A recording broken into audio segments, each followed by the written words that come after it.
Good evening. Welcome to the March 13th, 2024 Churchill County Planning Commission meeting.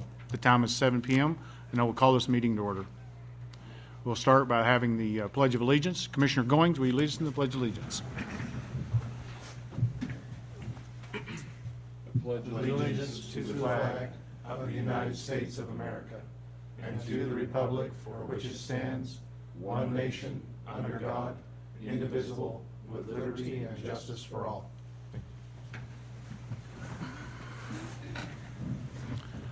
Agenda item 3, public comment. Is there any public comment to any matter not on the agenda this evening? None heard. We'll move to agenda item 4, verification of the posting of the agenda. The agenda was posted as stated on the agenda in all the places and in accordance with NRS and Churchill County Code. Thank you. Agenda item 5, approval of agenda as submitted. May I have a motion? Mr. Chair, Zach Bender for the record, I move to approve the agenda as submitted. Second. The motion has been made by Commissioner Bunyard, second by Commissioner Nelson. Those in favor? Aye. Aye. Those opposed? Motion carries 6-0. Agenda item 6, verification of notification of all landowners in accordance with the NRS and the Churchill County Consolidated Development Code. All attempts to notify neighbors of the applications has been done. Thank you. Agenda item 7, approval of the minutes of the meeting held on February the 14th, 2024, public hearing. May I have a motion to approve? Mr. Chair, Zach Bender for the record, I move to approve the minutes held on the meeting February 14th, 2024, public hearing. Second. The motion has been made by Commissioner Bunyard, second by Commissioner Goins. Those in favor? Aye. Aye. Those opposed? Motion carries 6-0. Agenda item 8, old business. Item A, review of a special use permit for a multi-tenant commercial facility that was granted on January the 11th, 2023 to Paula Gilmore for the property located at 4175 Reno Highway. Is there anyone here to speak on behalf of Ms. Gilmore? Please come forward.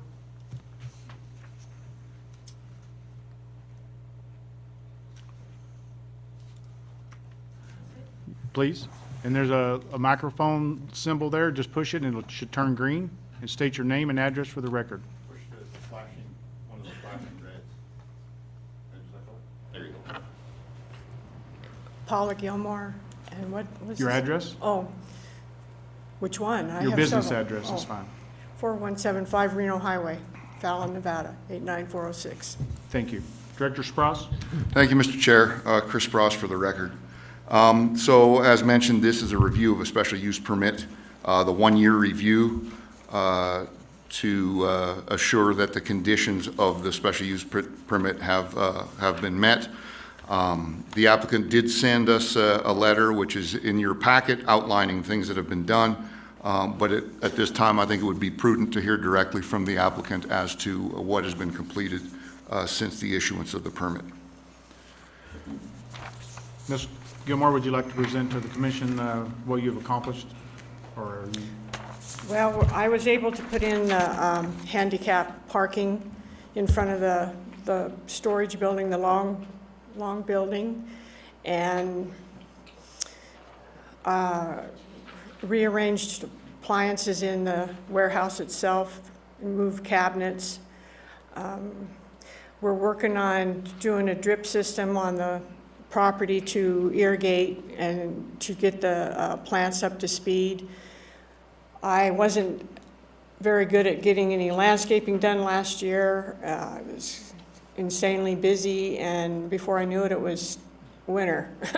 And I plan to get on it. I have a person that's going to help me with the landscaping, and we're going to try to change the front yard into xeriscape and plant trees and flowers and try to just bring it. I don't know quite exactly what you mean by for the landscaping, how extensive it has to be, but that's what I thought I could do this year. And just keep adding on to it until I satisfy what you want. And so far I have the drip system that runs the whole place, but I just got to figure out where the breakage is. Okay. Planner Patterson? Yeah, Dean Patterson, Public Works and Planning for the record. So I did go and visit the site with Mrs. Gilmore, and pretty much everything is wrapped up on her conditions of approval except for the landscaping she mentioned. The site has been landscaped in the past, and there's pretty decent landscaping. There's a drip system, as she mentioned, but there are repairs needed so it operates, particularly, for example, along the west side. There were some plants but they have died because of the lack of irrigation. So she said she was going to get those back up and running and plant some more plants. And so this should be pretty much all she needs to do. Thank you. Does the commission have any questions or discussion?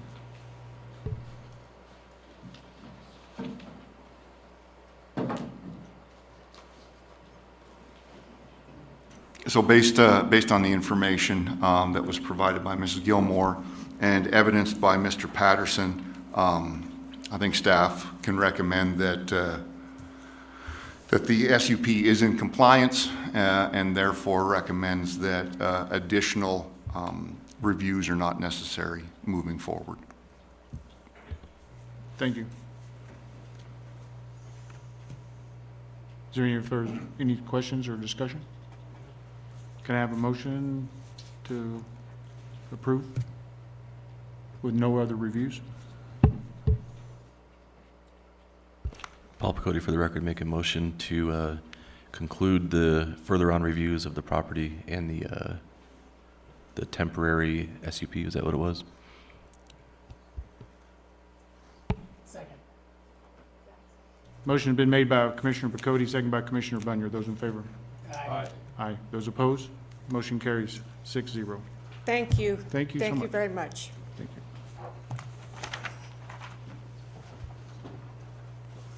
Do I disconnect? Thank you. Agenda 8, old business, item B, renewal of temporary use permit for temporary quarters during home construction granted to Gary Sinclair for property located at 1015 Dean Lane. Is there anyone here to speak on behalf of this application? No one here to represent. Director Spross, would you like to summarize the application?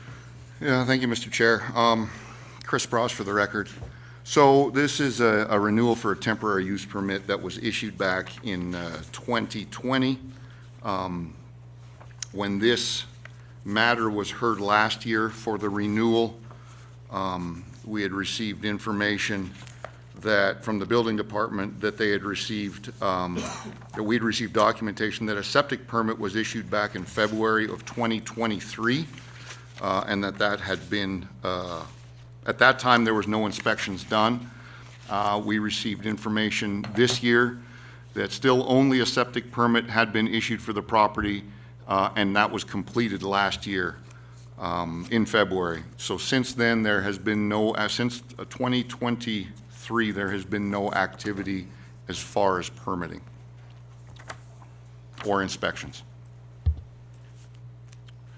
Thank you. Is there any questions from the commission or discussion?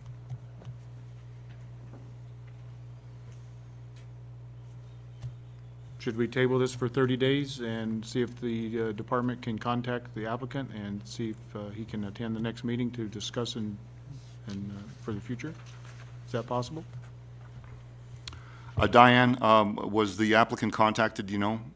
And did Yes, letters are sent prior to the meeting explaining if they need to be here or not, and his letter did state he needed to be here. But nobody actually talked to him, correct? Just sending letters. No, we did not call. I'm Chris Spross for the record. So it's obvious that there is some finances that have been spent up to date. And so, again, I think it would be prudent to table this for 30 days. The department will reach out to Mr. Sinclair to reiterate that for the renewal of this permit, he needs to be present to answer any questions that the board may have.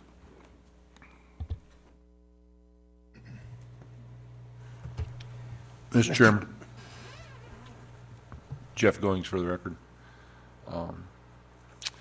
Based on the recommendation of Planning Department and others up here, that I move that we table item B in old business for 30 days and reach out to the owner of the property and make sure that he is here for the next planning board meeting, which would be in April. Motion been made by Commissioner Goings, seconded by Commissioner Nelson. Those in favor? Aye. Aye. Those opposed? Motion carries 6-0.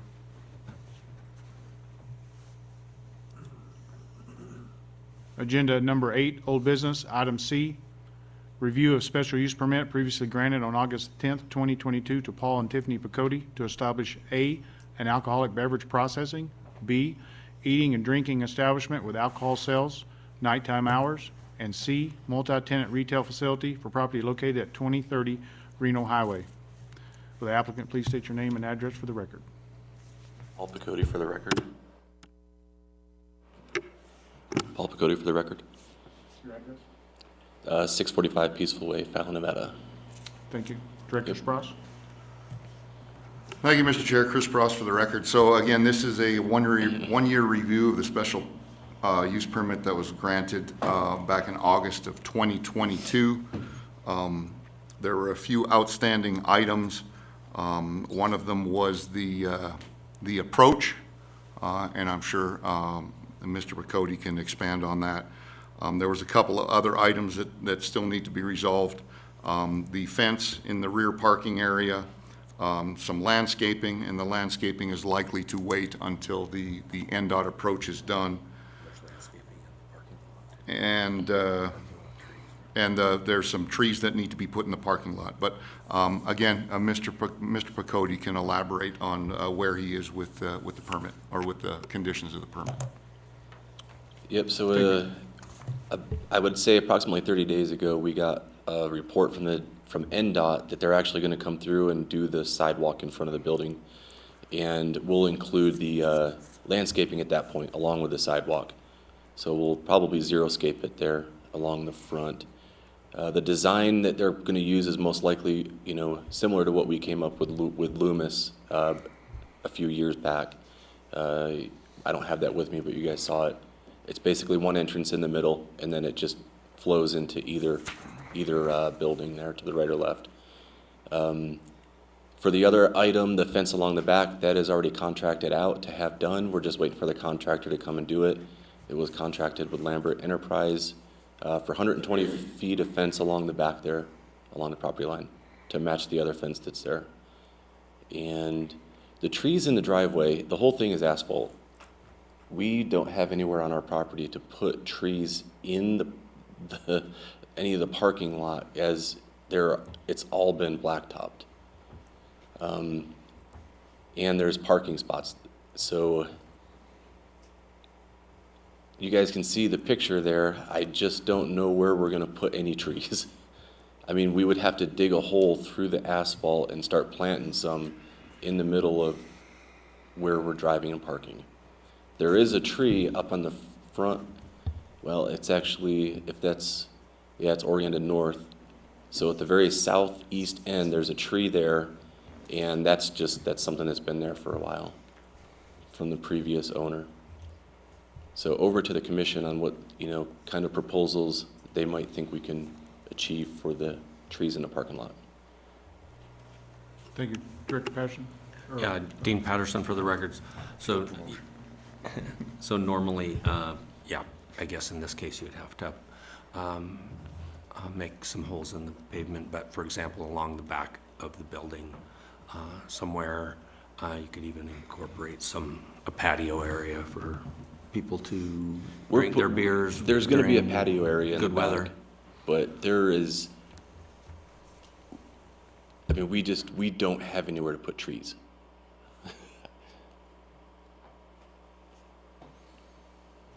Go ahead, Mr. Commissioner Nelson.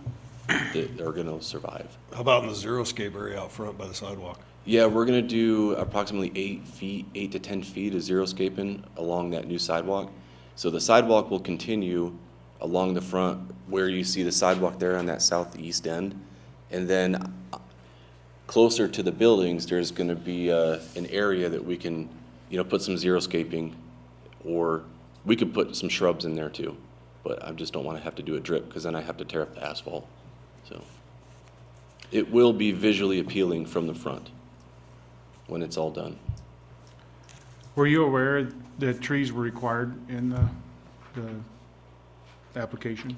Yeah, I had it in there, but along the lines of getting everything taken care of, we just missed it. And we really never had anywhere to put trees. We can put some in the xeriscaping in the front, but then I gotta put a drip in, which they're just gonna probably end up dying. Okay. So I guess I'm asking for, that one special condition to, to not have to do that. I guess the normal thing would be to ask for variance. For a variance. That'll have to be as part of a separate application, but you can continue as far as this special use permit is considered and then consider a variance later.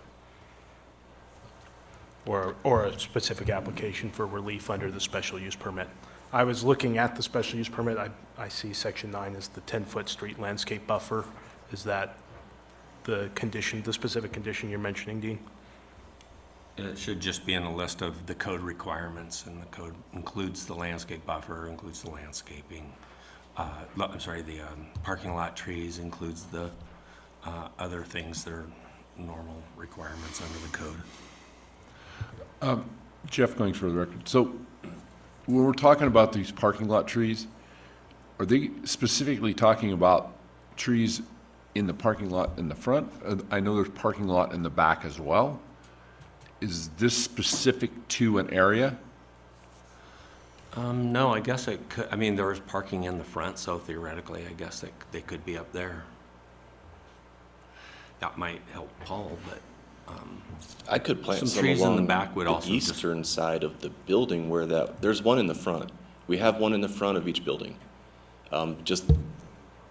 There's, the parking lot is asphalt, so we technically have 2 trees on the property. In the front, southeast corner and the southwest corner of each of those buildings.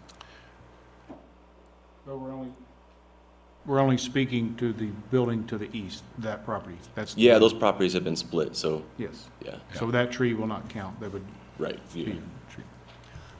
in this case, the SUP is for both properties. They were a single property at the time, and so they're subject to the same, standards that they got approved under, even though they've been split. The parking is shared. There's landscaping required on the other property as well. The fencing will extend across both properties.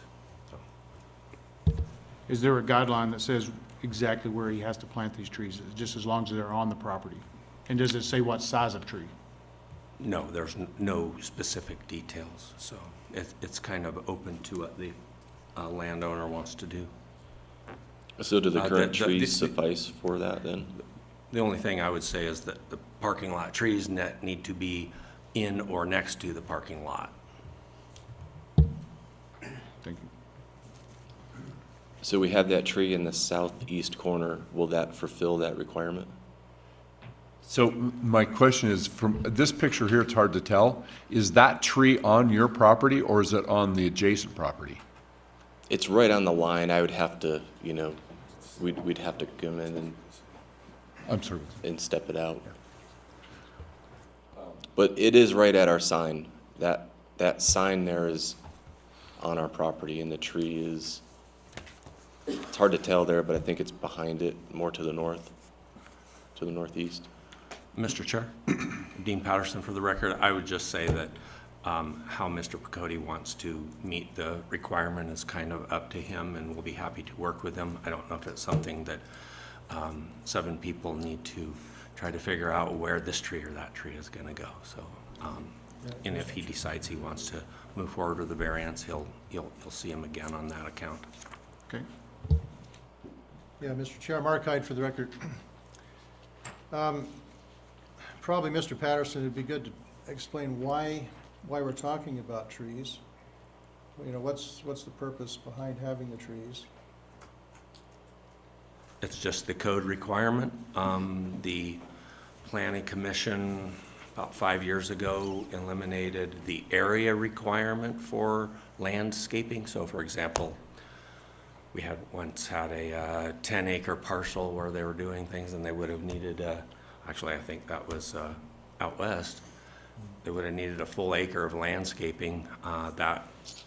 That requirement was eliminated, but the planning commissioners at the time specifically left the parking lot landscape trees and the buffer strips along streets and Yeah, like residences. yeah, I think that I'm in favor of them. I think we want to do everything we can, especially when we're coming into Fallon.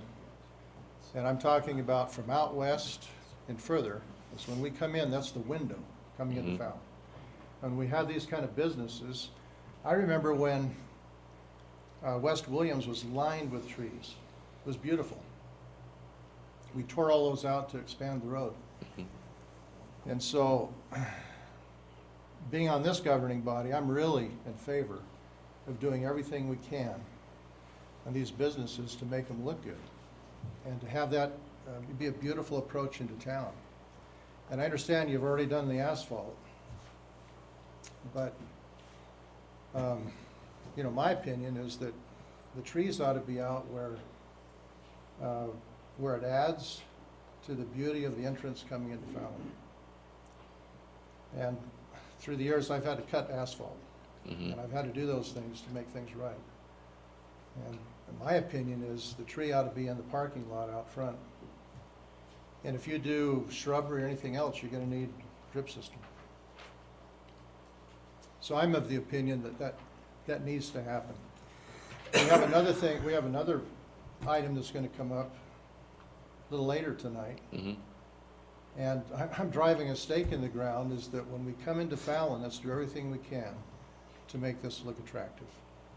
No, I agree. I would, you know, definitely want to, I don't mind, you know, doing that. I don't want to have to cut the asphalt because it's going to cut down on my parking spots, which they're a mandated amount.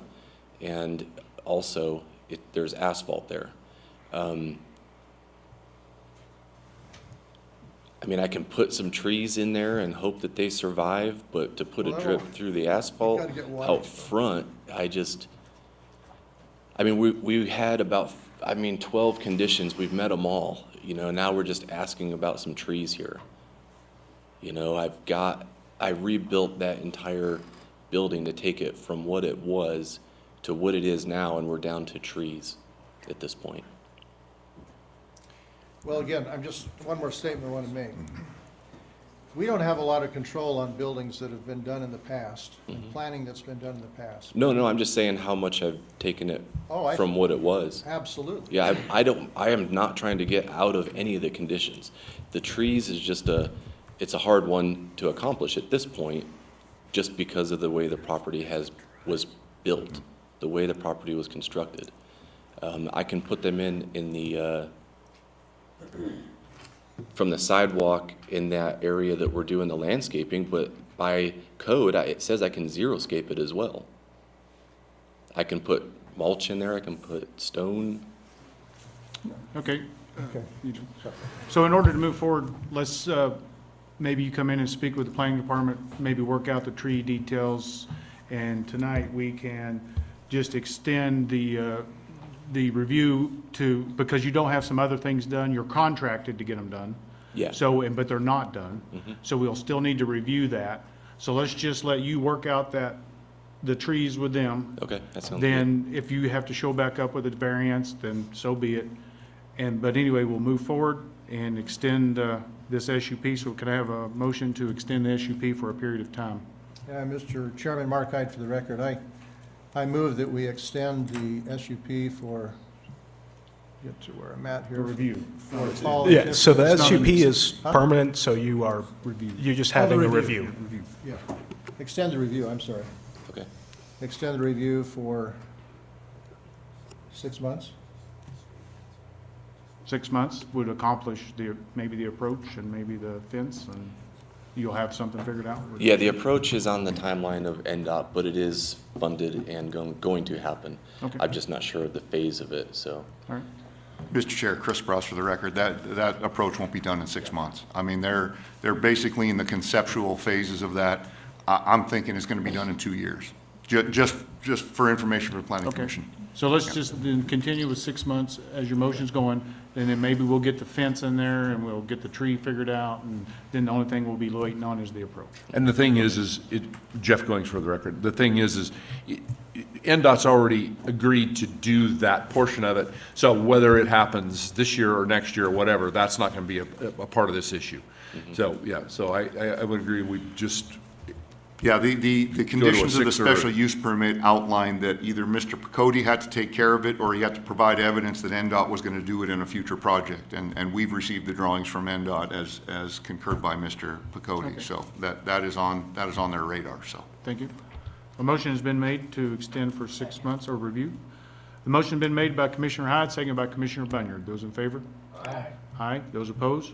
Motion carries 5-0. Okay. Thank you.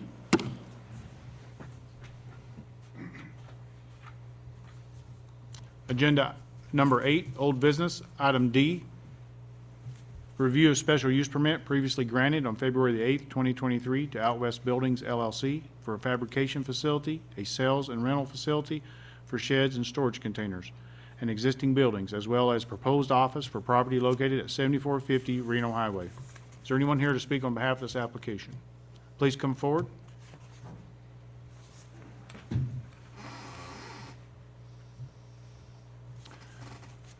As you take a seat, hit the red button until it turns green. State your name and business address for the record.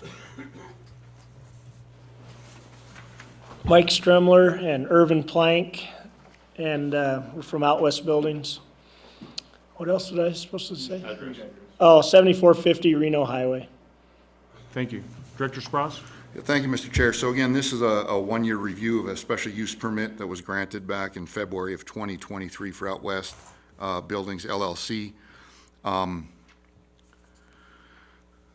We have seen considerable progress. I know that the split rail fence got put up. I know that the rock around the split rail fence was put up. It's my understanding there's a little bit of screening left to do and a little bit of landscaping, but I'll let Mr. Stremler kind of elaborate what he feels still needs to be done. And at that point, you can decide whether a one-year review is still relevant or whether you are satisfied with the progress that was made. Thank you. Mr. Strimler, do you have further? Yeah, so we got, like you said, the split rail fence. Dean came out and checked it out. We still have to put like some sort of a visible barrier for the setback. I kind of misread that. And so I think we're going to do railroad ties in the ground with some crushed rock to make that visible barrier. The screening, where was the screening at, Dean, that needed to be done? Because I thought we were done with that. It was over on the part next to the mosquito district. So that's not our fence. The mosquito abatement deal isn't our fence. So wouldn't they have to do that? The part that comes along the front, and then there was a part of your property that turned and ran to the corner with the mosquito abatement district. Oh, like a little tiny section? Yeah, it was like 10 feet long. Okay, so there's a 10-foot piece that needs to be done. We'll get that done. Be on it tomorrow. I'm gonna have Irv do it, so. At daylight. The mosquito abatement, I mean, if you guys could make them screen their junk pile off, that'd be wonderful. So, I think that's it. I think we're up on the agenda a little later. Pull stakes out of the ground. So, Thank you. Does the commission have any questions or discussion? Mr. Chair, I need to recuse myself due to financial obligations. it's my banker. Understood? Mr. Chair, Jeff Goings said, no discussion, no questions, just basically a statement. And I know this was, we've gone over this, but I drive by there now, and it looks great. Okay, it's got a good look. It gives a sense of, entry into your establishment instead of just kind of it really does look, it looks good. So, you know, I think that the cooperation between the two entities here has made that property a lot better for that. So, yeah. Thank you. Is there any other discussion? Does you guys feel we still need to review, or has he met his obligations and he's free to go? And Planner Patterson. Dean Patterson for the record. So like one of the previous applications, I went out there and met with Mr. Stremler to look at the site as well as his applications later tonight. And so like we talked about a second ago, the only things that we found were this little bit of screening, and then the border for the edge of easement, and then we did talk about like some large boulders in the landscape graveled area, that kind of thing. And so just something to bring some more interest to the landscaping besides just a sheet of rock. And so with that, those last few things, I think this project will be wrapped up too.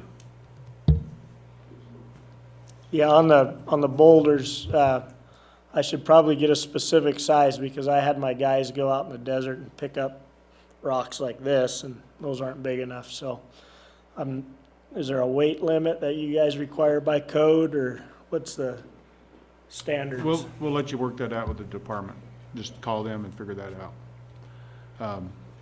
So right now, it's just the boulder issue and the 10-foot of fence, and he's good to go. And we can just maybe say we don't need a review, and if there is issues, it'll work out within the department or the code enforcement. Do you agree? Yeah, I think we can agree to that. I mean, we've got a couple of other applications coming up, and I'm sure we'll see Mr. Stremler over the next year or so anyway. So we'll be able to put our eyes on all that, and I think that that's fine. All right, thank you. Mr. Chair, Jeff Goings for the record. I move that for item D in old business, that the annual review is complete and that there will be no more reviews needed. Motion been made by Commissioner Goings, second by Commissioner Nelson. Those in favor? Aye. Aye. Those opposed? Motion carries 5-0. Commissioner Bunyard recused himself. Thank you. Agenda number 8, our old business. Item E, review of a special use permit previously granted on August the 9th, 2023 to Castellion for a combustion testing, solid motor grounding testing site for the property northeast of Hazen. Is there anyone here to speak on behalf of this application? Please come forward. As you take a seat there, hit one of the red buttons, turns green. State your name and business address for the record. Vincent Sorrento from Castellion Corporation. I'm the head of facilities and infrastructure development. We're still waiting on the actual address for the site, but it's on the APN 009299109er. Director Sprouse. Thank you, Mr. Chair. So again, this is a one-year review of special use permit that was granted in August of 2023. We received an extensive update of where the applicant is with the current conditions of that special use permit, and I will let Mr. Sorrento kind of go through what's been done and what is still outstanding for you to make your decision. Thank you. Mr. Sorrento, please. All right. So we've moved through a lot of our engineering. We're at the stage where we're actually in the contracting phase with our grading contractor, and we've moved through with the planning department so graciously on some access issues. Those were kind of the main things that were sort of binding us up. I can walk you through a quick presentation here, and we can cover some of those main points, and happy to answer any questions. Next slide, please, Diane. Here you can see our rocket. So since the last time that we applied for the SUP back in August, we've gotten to a reliable cadence of our ground testing. This is highly reflective of what will happen at the site here in Hazen. Next slide, please. Oh, one more. And so we're currently operating out of the Mojave Desert at a Friends of Amateur Rocketry location. And so that's right next to China Lake and Edwards Air Force Base. So we've, like I said, gone up our cadence and reliability. We've got a lot of data on the ground testing, horizontal testing. Now we also have active contracts with the U.S. Air Force and the U.S. Navy. And then a lot of our engineering on the site is complete. We've gotten approved site plans from the planning department, and we're in the last stages of contracting and agreements with Peak Brothers Construction down there in Hazen. So it's been great to work with them. And we've also worked through the site access. That road had gone through a couple different properties, BLM land, now the Bureau of Reclamation, a Southern Pacific Railroad, and then a private owner. We've decided with Dean over the last few weeks to actually circumvent that. We're going to improve the road. And now my executives who regrettably couldn't be here today, they're at the Pentagon and talking with members of Congress, but would have loved to be here with you all. So now I've got the pathway forward, and we're going to go ahead and march forward and start the construction phase of this project, hopefully in the next few weeks. Next slide, please, Diane. And so here's our final site plan that we worked with planning department as well as with the fire marshal on.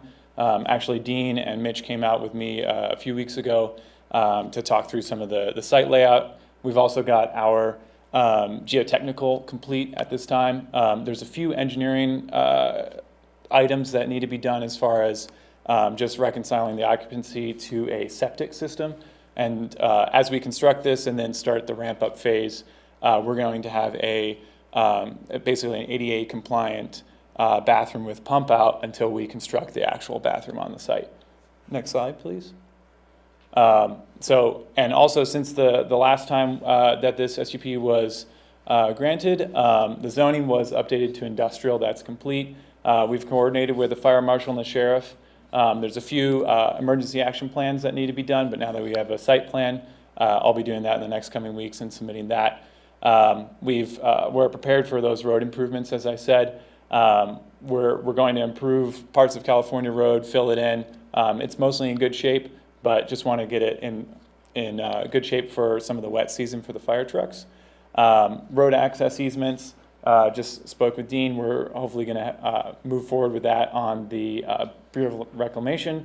And then we're also working closely with, and still just waiting on some response from Southern Pacific, but we've agreed that we can move forward there. And then, like I said, the plan for the commercial septic system is forthcoming. All right, that's all I have. Thank you. Thank you. It appears that you have done a lot of logistics in the past year, so. Yeah, well, they hired me, so who knew a little bit more about it. Man, everyone needs a you. Is there any discussion? Questions? Mr. Chair, Chris Sprouse for the record. So we have had a lot of interaction with Castilian through the planning and engineering phases of this. They've been very good to work with. But as you've heard, a lot of these things are still in progress. This was a 6-month review, and I think it would benefit the commission to have Castilian come in after another 6 months, so that would be a full 1-year review period to just give an update on where some of these unresolved issues are, so that you have some comfort that the conditions are being met. Thank you. Do I have a motion?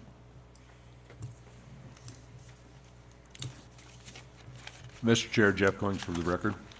I move on item E that we extend the review for another 6 months, and that would give us a full 1-year review of the SUP. Bring us up to date at that time. Motion's been made by Commissioner Goings, second by Commissioner Hyde. Those in favor? Aye. Aye. Those opposed? Motion carries 6-0. Thank you. Thank you all.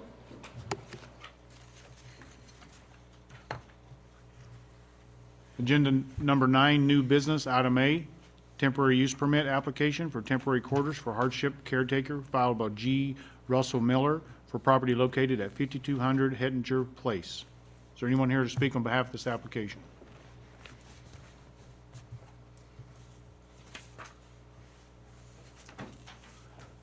Push the red button until it turns green. State your name and address for the record. There you go. G. Russell Miller, and the address is 5200 Hettinger Place. Thank you. Director Spross? Thank you, Mr. Chair. So this application is for a temporary use permit. The use listing is a hardship caretaker. The applicant is G. Russell Miller. The owner is G. Russell Miller, Alfred T. Miller, Dorothy Bletcher, Kyle Hettinger, John Hettinger, Peggy Hylas, Mark Allen Hettinger, and Glenn James Hettinger. The site is 5200 Hettinger Place, which is APN 006-251-37, which is 60.57 acres. The designation in the master plan is agricultural and the zoning is A5. A brief summary. The applicant's requesting a temporary use permit to place a 1996 travel trailer on the property for the purposes of a temporary quarters for hardship caretaker.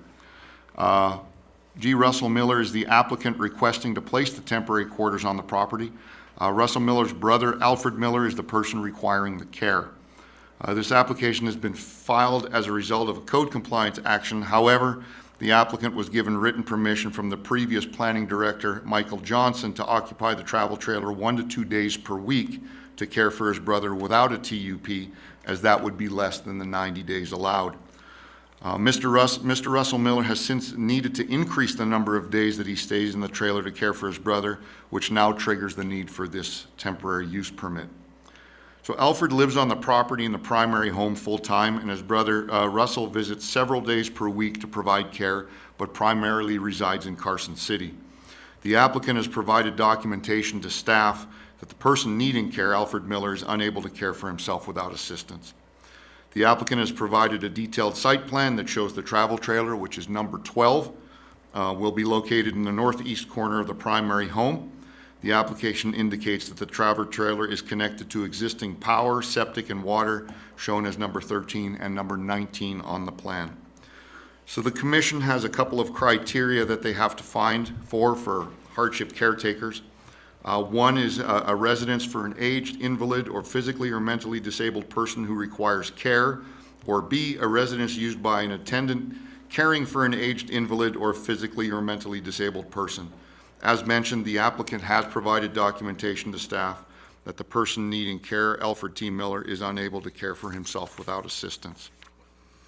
We did receive a letter from the building department, just some requirements that have to be taken care of in terms of evidence of the hookups and inspections of the hookups. I will give that to Mr. Russell so that he can see that. But based on that, thank you, Dean. Based on that information, staff does recommend approval. There are a couple of conditions that are part of that approval. One, the temporary quarters must comply with Churchill County Code. Two, all building department permitting must be completed within 30 days, including inspections of water, sewer, and electrical connections. And that letter there will tell you who you need to talk to at the building department. The temporary quarters must use temporary construction practices, and it may not be placed on a permanent foundation, and must use the existing water well, septic, and power supply unless deemed infeasible by the building department. When the temporary quarters are no longer needed, it must be removed from the property or otherwise made to be conforming according to county requirements. And finally, this temporary use permit is subject to annual renewal, providing proof that the need still exists. And with that, staff or the applicant will be happy to answer any questions you may have. Thank you. Mr. Miller, do you have anything to add?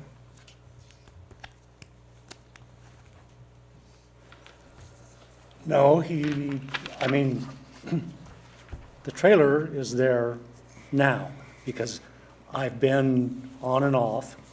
It's hooked up to power, sewer, water from the house. I mean, it was always there. Number 8 is it's an office trailer, storage, but my cousin lived there. Travis Hettinger had a house there. He was hooked up to sewer and power. I mean, it's everything's there. It's not like I'm just run an extension cord over and plugging into it. I don't see the reason to have to Okay. go through all this other stuff and pay the $200. I mean, it's there. It's been there. It's been approved long time ago. Why do I have to do it again? Was this a inter-office approval, like, because it was less than 90 days, so then Mr. Johnson could approve that, right? Mr. Johnson has no authority to approve anything over the building department. No, I'm talking about the building The department. travel trailer itself was approved because the 1 or 2 days a week would not lead to exceeding the 90 days per year that is permitted. There is no, as part of the requirement for the TUP to hook up a trailer, it has to go through that process, whether it's been there for 1 year or 10 years or 50 years. There's been nothing provided that proves to the building department that that is hooked up correctly and legally. That's why, as part of the temporary use permit, that has to be inspected to make it, to have assurance that it's hooked up properly. Thank you. And then when Mr. Johnson did what he did, the building department was not contacted because it wasn't a TUP, correct? Unfortunately, I wasn't here when Mr. Johnson was, so the dean may have a better answer to that. That was before me as well. All right, thank you. So when you become and get a temporary use permit, the building department comes out, they make sure that the electrical connection is the correct connection for the trailer, and then it makes sure that you are correctly connected to the sewer, and your water is correctly connected. So that's part of the temporary use permit. So if we approve it, you can maybe go to the department, speak with them, get that all worked out as to the details, but in order to approve it, you must agree to these conditions. If you do not want to agree to these conditions, then we cannot approve it. No, all I'm saying is that house that was there that my cousin lived in, it was all approved whenever. We I understand, mean, but we're the not power, talking, water, the only thing sewer, we're talking all about that. is what you're trying to do today. We're not talking about anything in the past, and it has no relevant information to this item.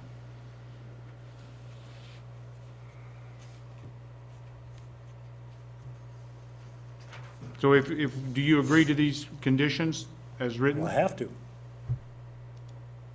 Right?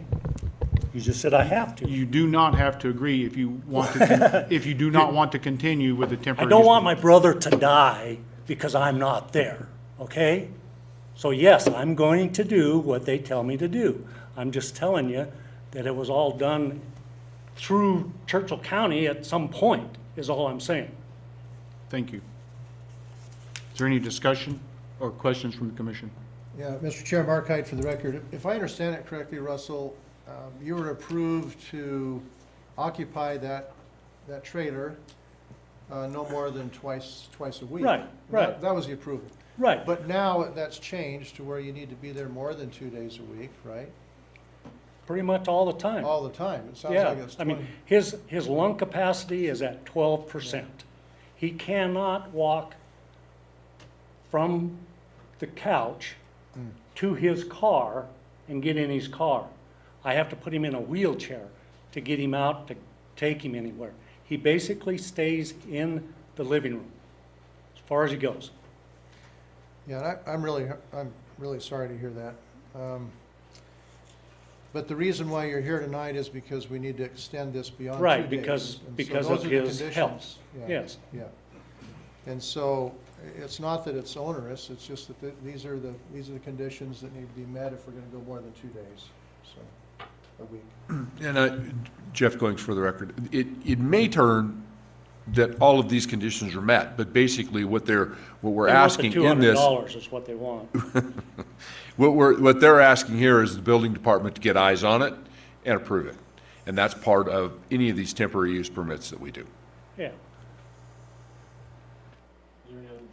I mean, it's not, I own the property too.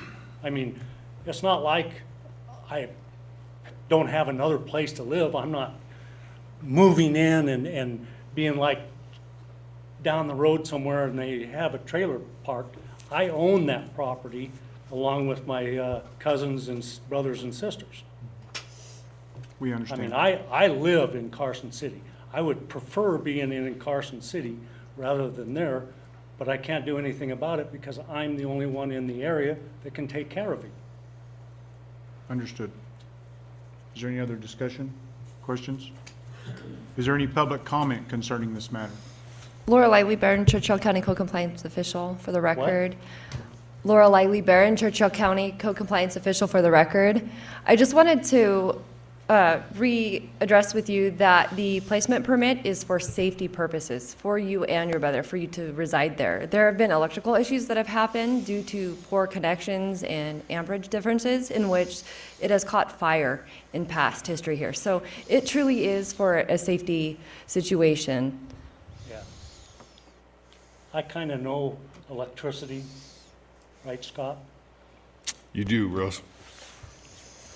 And I know the codes. It is to code.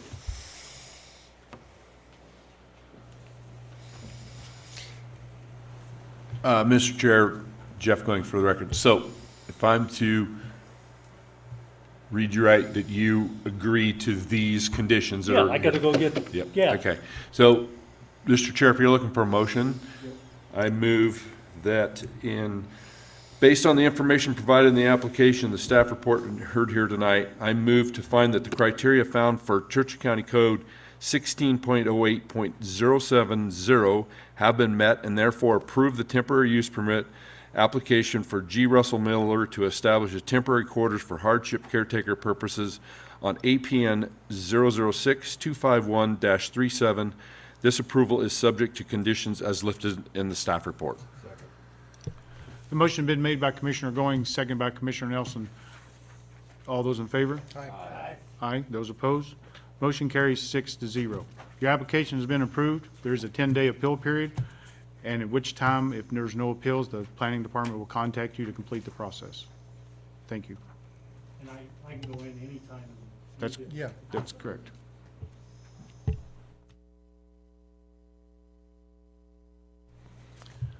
Agenda number 9, new business. Item B, a special use permit for a construction contractor and waste collection and handling business filed by Marshall Septic Care, known as Boulder Opal LLC.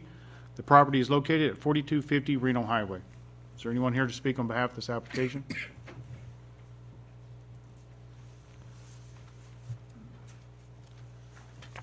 Press the red button until it turns green. State your name and business address for the record.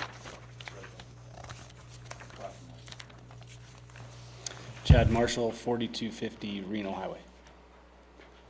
Director Spross. Thank you, Mr. Chair. So the application is for a special use permit. The use table listing is waste collection service expansion. The applicant is Marshall Septic Care, Chad and Mary Marshall. The owner is Boulder Opal LLC, which is also Chad and Mary Marshall. The site is 4250 Reno Highway, which is APN 008-461-07. Designation in the master plan is urbanizing, and the zoning is C1. A little background on this property. So Marshall Septic Care is requesting to expand its current operation. According to the business license records, it's operated from this property since about 2013, which they had relocated from 2887 Reno Highway per our business license records. However, some air photos show that the large building and extensive business activity did not start until sometime between 2015 and 2017. At the time, Churchill County Code did not have a use table listing for waste collection services, so it was authorized as a construction contractor, which was allowed in the C1 zoning. When the county code was updated in 2019, waste collection services was added to the use table and prohibited in the C1 zoning, which is primarily for retail and light commercial uses. Because Marshall's was established lawfully before the code change, it became a non-conforming use and is allowed to continue as it has been. However, under Churchill County Code, non-conforming uses cannot be extended or expanded. Consequently, the proposed expansion is not allowed under the current C1 zoning district. So if Marshall's is to continue operating on this property, the zoning needs to be corrected most readily by rezoning the C1 property to C2, where waste collection services are allowed. This must be accomplished before the expansion can take place. With this expansion project, the company is requesting a special use permit to expand its businesses with the addition of a 4,500 square foot storage building with 5 bays for the proposed storing of septic trucks, which will be located in the front of the existing building. Additional company vehicles are stored on-site, normally behind the existing building. The addition of a solid waste collection and disposal service for demolition waste and construction debris, which includes up to 30 rollaway dumpsters behind the existing building, and relocating and expanding the portable toilet storage area from in front of the existing building to the rear of the property. So the commission has 5 criteria that must provide evidence to make this change. The first is it compatible with the existing surrounding land uses and development? 2, is it in substantial conformance with the master plan and policies and will be constructed and operated in full compliance of this code? The master plan addresses things like setbacks and easements, office and restroom facilities, friction zone requirements, parking and loading requirements, landscaping, lighting, signage requirements, and the water rights and impact fees. The third criteria, the project will be constructed and operated in a manner that will not overburden public services and infrastructure. Number 4, it adequately mitigates road and traffic impacts generated by the construction and build out of the project. And number 5, it does not create adverse environmental impacts, including but not limited to noise, glare, fumes, and odor that may be detrimental either to public health, public safety, or general welfare of the persons or property in the vicinity, or the wildlife and or natural resources. So staff has reviewed the application and reviewed all the comments which are included in your packet. We did receive a letter from the building department and NDOT, and Chad, I will give you those after we're done here. The building department just basically goes through some code things that need to be addressed, and NDOT has submitted their standard form letter that says we don't have any issues. If you do any work in the road, you need to get an encroachment permit. So we'll give those. Based on the information that has been provided, the investigation done by staff, it is staff's recommendation for approval of this SUP. There are several conditions as a part of that. Those conditions are, number 1, the expansion of this non-conforming use may not take place until the business is made conforming by obtaining approval from the BOCC to change the zoning district to one allowing the business. 2, the special use permit is for the current and proposed operations as modified by conditions of approval. Household and business garbage collection is not authorized and will require a new special use permit. Number 3, this permit is subject to annual review on the anniversary of this permit to check compliance with the conditions of approval and code requirements until such time as the Planning Commission determines it is no longer necessary. Number 4, waste cannot be stored on-site overnight. All waste handling vehicles, containers, and portable toilets must be emptied at the end of the day and waste disposed of at a facility authorized to accept it. Exceptions to this requirement are allowed for late night and emergency calls, in which case waste must be disposed of the next day. Number 5, waste handling vehicles, containers, and portable toilets on site must be maintained to prevent leaks, kept clean, and odor controlled. Number 6, ADA accessibility requirements shall be met. Number 7, the entire business must be in conformance with county code, including but not limited to A, business license must be maintained. B, all the necessary grading permits and building permits must be obtained. C, any portable sign shall be removed or made permanent. Any permanent sign must be installed in conformance with the sign code and construction code. D, landscaping in conformance with the landscaping code shall be installed along the Reno Highway frontage, excluding the gated entryway. And E, all exterior lighting shall conform to the lighting code. Number 8, operation shall be conducted in a manner that does not create a nuisance, whether public or private, under Nevada law or Churchill County Code. And finally, all state and or federal permits required for this type of business shall be obtained and maintained, including state waste handling requirements. With that, staff will be happy to answer any questions, as I assume the applicant will as well. Thank you. Does the applicant have any further they'd like to add? One of the things I heard that I believe when we discussed this, they were gonna allow, if approved, the expansion to start taking place while the 90-day code, all the paperwork was turned in for the code to change from C1 to C2. So I was under the impression that we could, once approved, we could start construction if we were in the process. So I maybe misunderstood that. Commissioner Sprouse, can you speak to that comment? I'm going to defer to council on that. Council? I mean, look, my concern for you is that ultimately that's going to leave the decision up to the commission here, and if they decide that they don't want to change the zoning, it could leave you in a pickle. And so, you know, I don't foresee that Lorelai's going to go out and do a code enforcement action in the interim, but if this commission, which hasn't already made a decision on that issue, decides not to do a zone change, which I find unlikely for your particular parcel if they approve this, but is potentially possible, you could be out money. So I'll just say, it's up to you. It isn't something that the commission can tell you today, because it's not agendized for the zone change, that they will make that zone change in your behalf.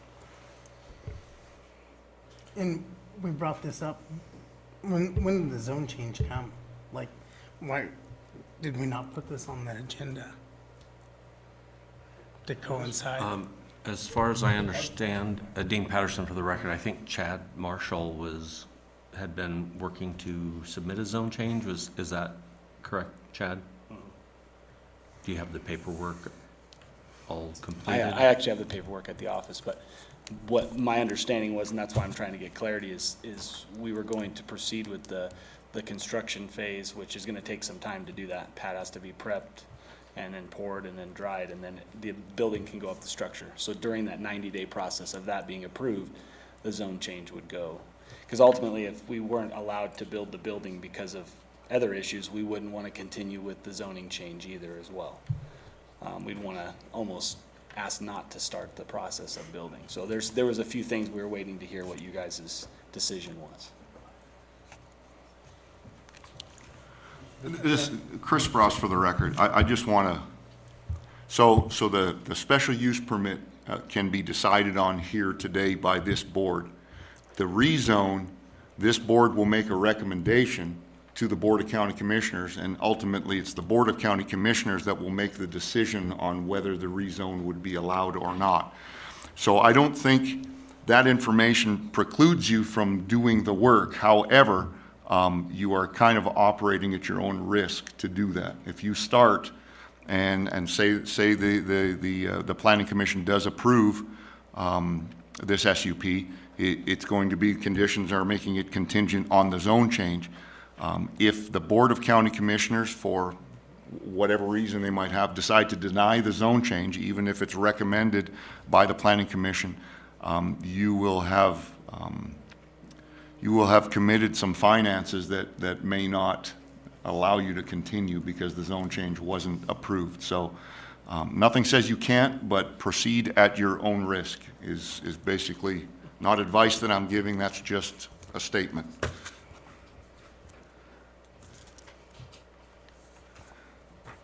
Is there any other questions or discussion?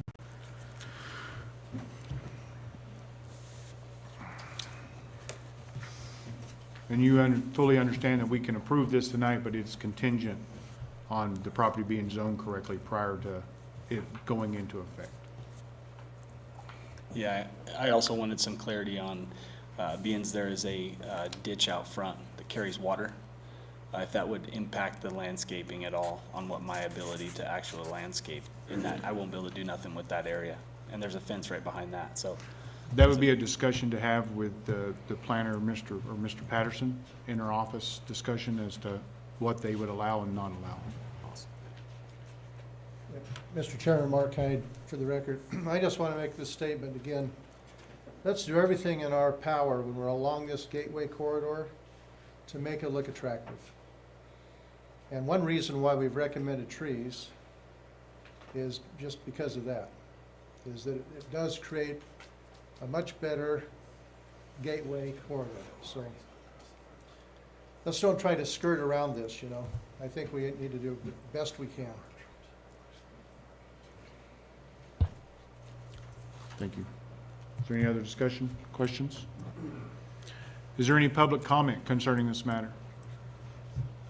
None heard. Ask the commission for a motion. Mr. Chair, Zach Benner for the record. Based on the information provided in the application in the staff report and heard tonight, I move that we find that the criteria found in Churchill County Code 16.08.080H have been met and therefore approve the special use permit application for Chad and Mary Marshall of Marshall Septic Care to expand a waste collection service on APN 008-461-07. This approval is subject to the conditions listed in the staff report. Motion been made by Commissioner Bunyard, seconded by Commissioner Nelson. All those in favor? Aye. Aye. Those opposed? Motion carries 6-0. There's a 10-day appeal period, at which time the planning department will contact you to complete the process. Thank you.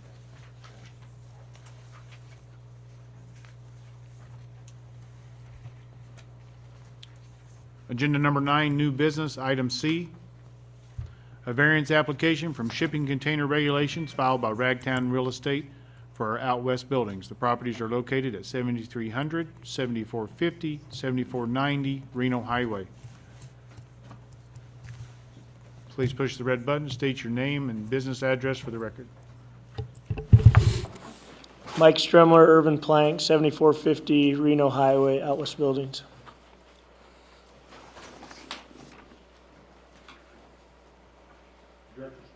Director Spross.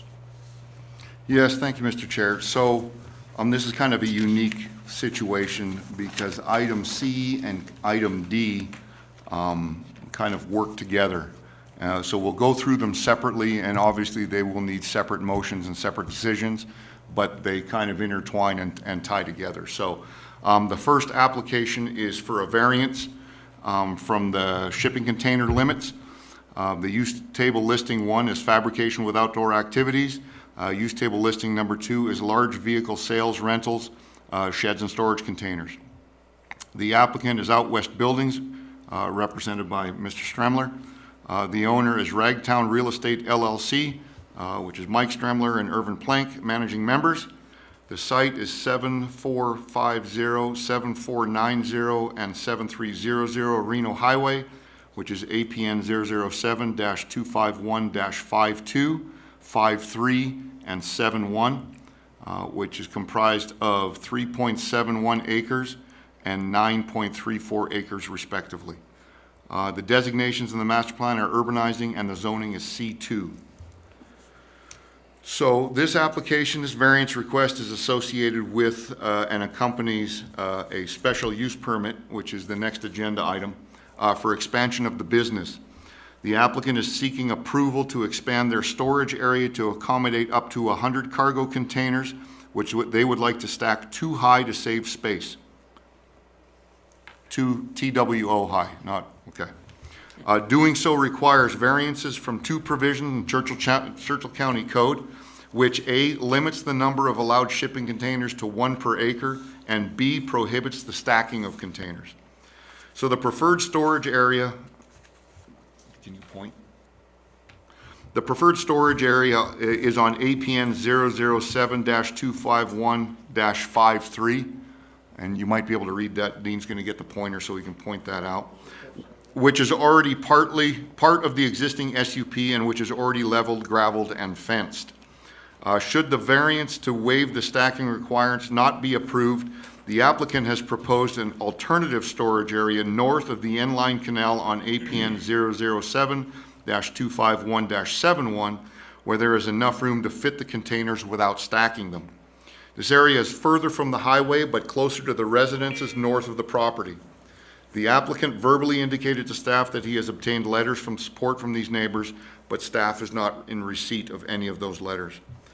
So this variance application requests to waive the following 2 code standards. The first being 1 shipping container per acre on a parcel. The current 2 properties total 13.56 acres, which would allow 14 containers. The request for 100 containers on just the existing 2 properties at the preferred location would be the equivalent of 7.37 containers per acre, or a 637% increase.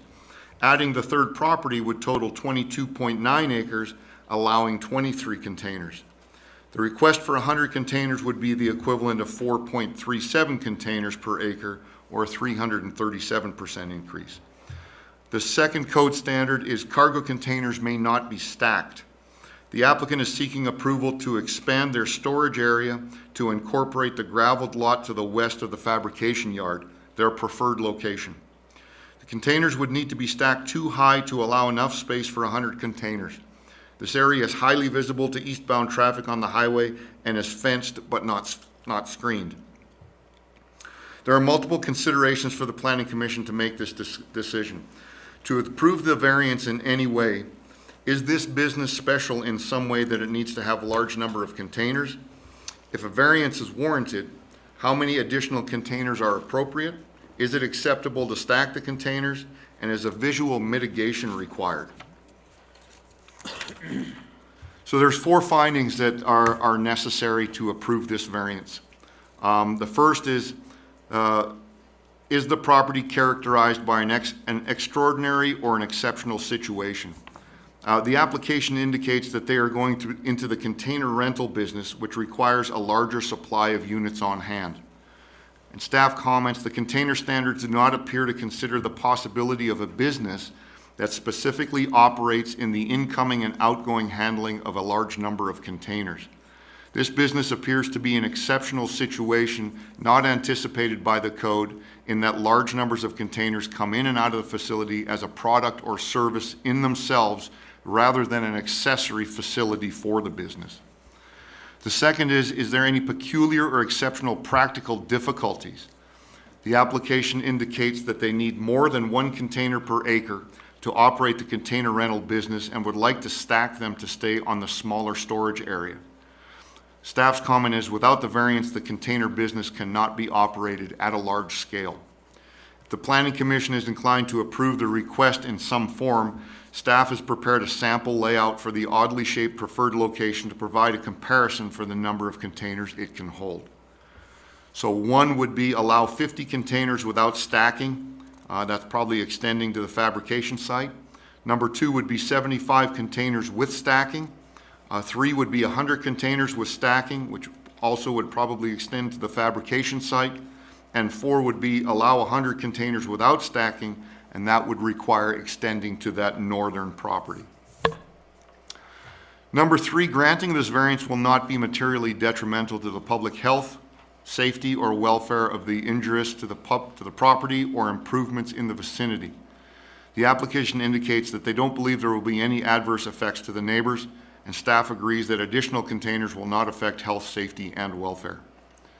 Number 4, the proposed variance is consistent with the intent and purpose of this title.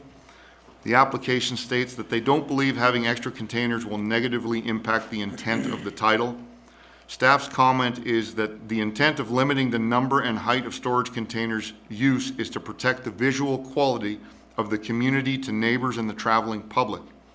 This is further emphasized by the master plan emphasis, which we will discuss in the special use permit application, on protecting the visual character of the community's gateway corridors.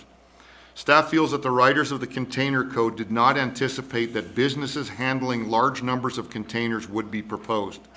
So it seems plausible that certain types of business should be allowed to exceed the container number limits. Staff would recommend that these container handling uses along our commercial entryways should not be allowed unlimited containers. A ratio of 4 per acre seems to be reasonable. Whether the stacking limit should be waived is a separate question, because stacking greatly increases the visibility of the containers, increasing the port-like appearance. We did receive a letter from NDOT that basically states this proposal appears to have minimal impact on the NDOT infrastructure, so they have no objection. So prior to making the recommendation, Mr. Sanford wanted to make a comment. So, Mr. Stanford. Thank you, Mr. Spross, and Mr. Chair, if you'd allow me. Mr. Chair, I have some fairly substantial concerns with the statement or the idea that this is suitable for a variance as it is currently presented, which is supposed to be characterized by a land concern more than the way of the business being operated. As Mr. Spross indicated throughout his report, the code doesn't appear to contemplate this type of business at all, which I think is fair. And so my recommendation to the board, if you want to consider this issue, would be to consider this issue in the form of a code amendment to address the needs of Out West Buildings, as well as any other potential business that is going to come up in this situation, or similar situations such as a railway park, or other similar issues, especially in the industrial zones where this may become more common. I would like to see the Planning Commission take a measured approach to decide what it would like to see on a broader context rather than doing one individual property at a time where, I mean, frankly, if you grant this variance and then you get to the next person who wants a variance in the corridor, how you're going to make a distinction becomes almost impossible. And so my recommendation is to consider whether you want to have staff draft up an amendment, whether you want to set a workshop to do it. Obviously, you are perfectly capable of issuing this variance today. It is within your power. My recommendation, though, is that if you have some level of concern about what you would want to see community-wide, that you take a decision to make a community-wide decision instead of one person at a time.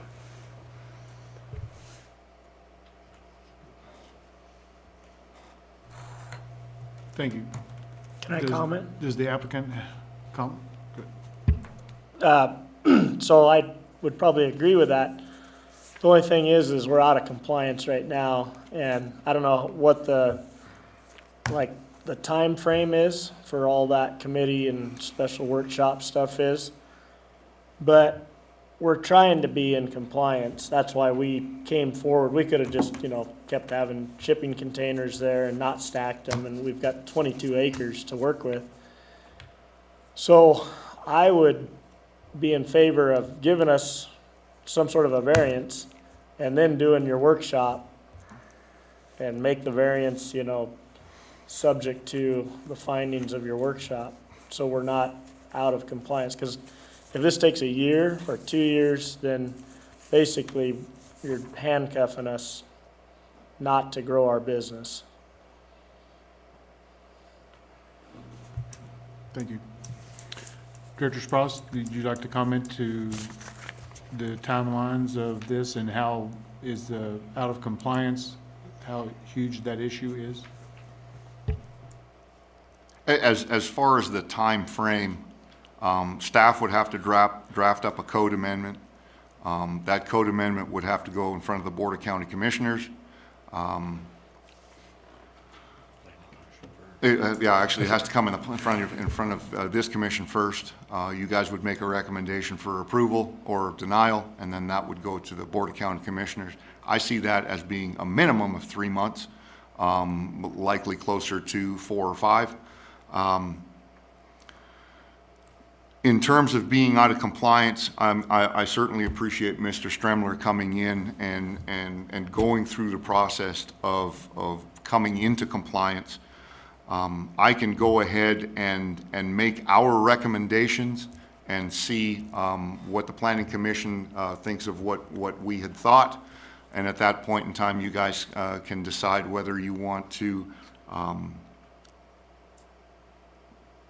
follow or approve the recommendations that we are making, whether you want to take it to a step where we table it.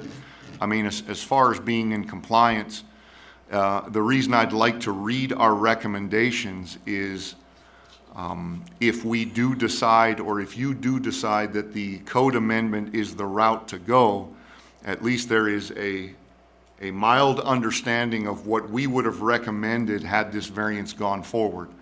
And so that Mr. Stremler would have an idea, well, had this gone, had you made a decision today, it would have went this way, as opposed to, well, I'm going to take 200 containers and I'm going to stack them 3 high and that sort of thing, which I I don't believe Mr. Stremler is going to do. But it would give some limit, at least an idea of what we thought of in terms of limitations on what our recommendation would have been. Please go forward. So the staff recommendation was approval of the variance from the container number limits, but we were recommending denial of the variance for the container stacking. And that kind of goes back to what Commissioner Hyde has been talking about kind of throughout the evening, with this being a gateway into our community. Stacking containers is pretty visible. So, just one comment, if stacking is not allowed, the alternative site that is going to be talked about in the SUP would have to be approved. Just because if Mr. Stremler is not going to be allowed to stack, then he had made mention that he would like to use that area that is north of the canal there, which is part of the request in the special use permit. So there are a couple of conditions. So condition number 1, the maximum number of containers allowed on site is 92. If both APN 007-251-53 and 71 are approved in the SUP, and only 54 if only APN 007-251-53 is approved in the SUP. And those containers may not be stacked. So that kind of just frames some limits on the number of containers. Thank you. Is there any discussion? Mr. Chairman, Mark Hyde for the record. Just a clarification. You said earlier that one could maybe go 4 containers per acre instead of 1. Was that part of your recommendation, or where did that come? Just wanted some clarification in my mind. Where the density was increased to 4. Yeah, it was, one was 7.3, using the other one was 4 or 5 point something, and we kind of thought, okay, 4 per acre would be acceptable, and that's where that 92 comes from. It's the 4 per acre. That's the 4 per acre. Okay, Yeah. thank you. Which is based on the full 22 or 23 acres if you combine all the property. Commissioner Bunyan? Yeah, I was going to state that I needed to recuse myself. And that I just add one comment that the containers are far enough off the road and blocked by trees. When we talk about the beautification of Fallon, I understand where you're coming from, Mark. But I'd probably run off the road trying to find them. Looking, hook necking it and run off the road. That's my piece on it. Leave you guys. Yeah, Paul Pagotti for the record. In my mind, I'm looking at this as C2. This is, supposed to be suitable for businesses to do what they need to do. And I could be wrong, but I feel like we're misconstruing the stacking of the containers with every inch of acre in the valley, right? We're looking at this as a C2, which is commercial. So everything else in the valley is not C2. These are individual, residents zoned in that different category.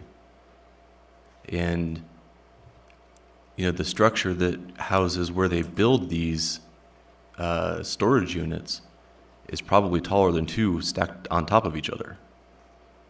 So I think we're overthinking this a little bit. In my opinion, I fully believe that, he's got a business going on. He wants to do some storage container rentals. The trees are probably higher than that. The building that he's building the current buildings for storage in is higher than that. I guess that might be over to Mr. Spross and council about the legality of, the code, labeling for the properties, because this is C2 and not residential. So I'll just do you a favor. I'll read what our code currently says, because it's broad for everybody. It goes partly into another pieces to the pieces per acre, but shipping containers or other similar enclosures used for storage are allowed in all land use districts unless prohibited by legal restriction. There may only be 1 shipping container per acre on a parcel and not more than 2 containers per parcel in the E1, R1, R2, A5, A10, and RR20 districts. In the C1, so that's kind of where that comes from, and so I'm just trying to say, we allow them some places, strangely, like even residential areas. I guess what you're asking, what I'm going to say is, you are legally allowed to do this today if that's what you want to do.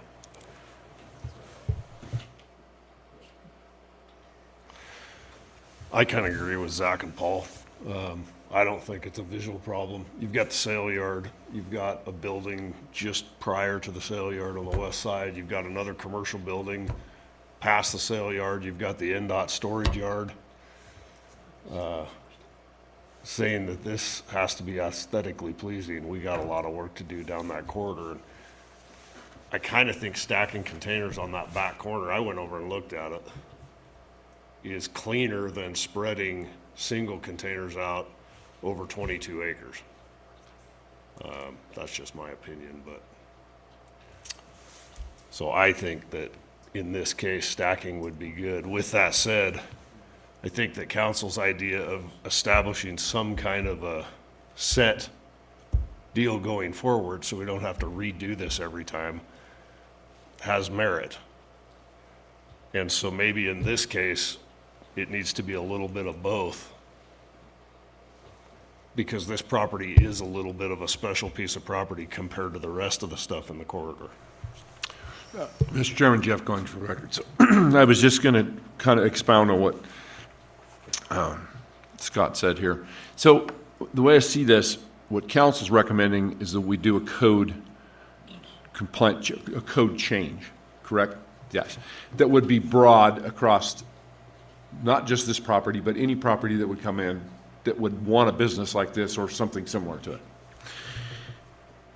That's going to take time, which presents a problem for the business owner because he's ready to move forward. He wants to keep moving and expand his business.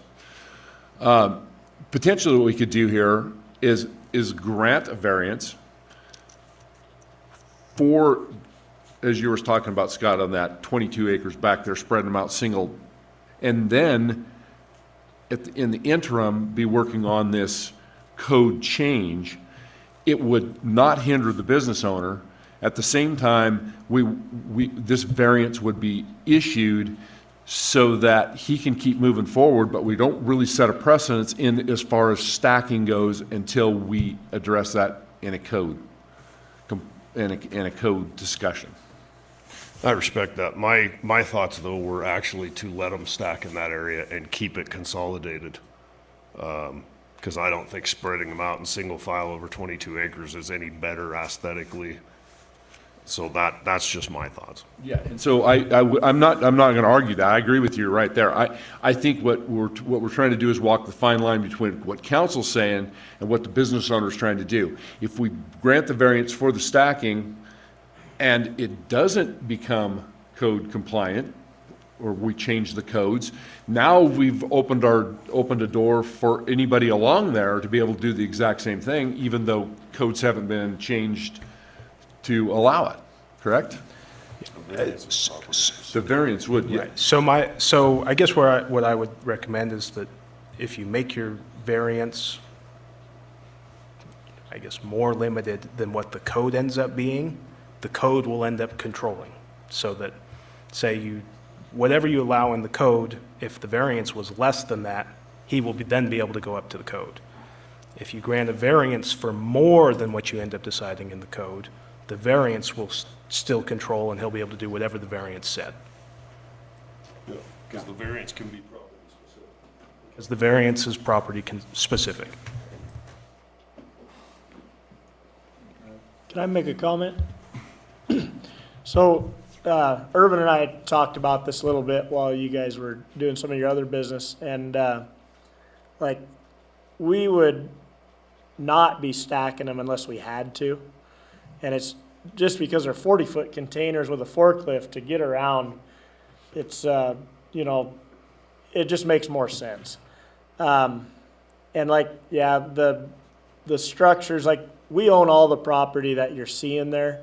the houses, and we've done a heck of a job, in our opinion, of cleaning that place up. It was very methy around there before we took it over, and so we've hauled a lot of trash and steel and you name it out of there. And so we want it to look nice. I mean, that's our goal, is we want to have a nice, have that corridor look nice. All those trees are ours. And we're not even opposed to planting trees, because that was one of the suggestions too, is planting trees along that canal that goes, I guess that'd be north to south there. So that would be the only way that anybody on that corridor would be able to see the stack containers. And the other thing is like there's two different kinds of containers. There's the one trips that look pretty nice, or those beige kind of colored tan ones. And then there's the junky, multi-trip ones. And we would not put those where they were on top. Like we don't even push those. We try to push the nicer quality containers. So, and especially for the rental business, those would be the ones that would be, going out to a job site, coming back, we're turning them into offices. We're building homeless shelters out of them, like trying to kind of exploit that market. So anyways, we want it to look nice, and I think our history on that property is, shown that we do want it to look nice. So. But we would like to stack them.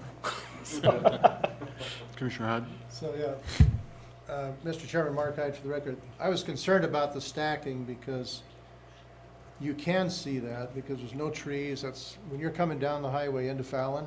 Right. Along that west side, along the canal, that's wide open to that piece of property you're talking about. And so visually, I'm looking at these stacked up, and I'm thinking I'm in San Francisco down at the bay, with all these cargoes. You know what I'm saying? It just. Hey, we're not in San Francisco. I know, but what I'm seeing is this shipping yard as I'm driving into Fallon. But we're asking for too high, not like not like a shipping yard where they go. I don't know how high they go. But if you had a row of trees there that went up 40 feet, that would mitigate that problem.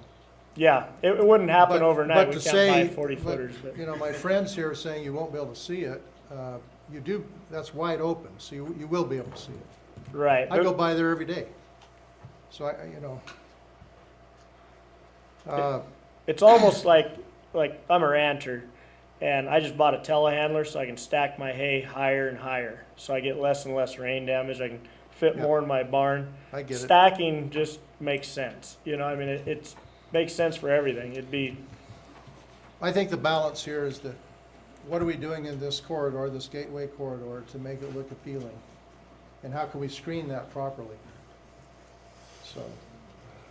They would be 16 feet tall, stacked too high. So they would be less than most shops would be as far as that goes. So just one last statement. I guess if we went ahead with a variance, which we felt would be less than probably what the code would be, then you could expand. And you'd be in compliance tonight. Right.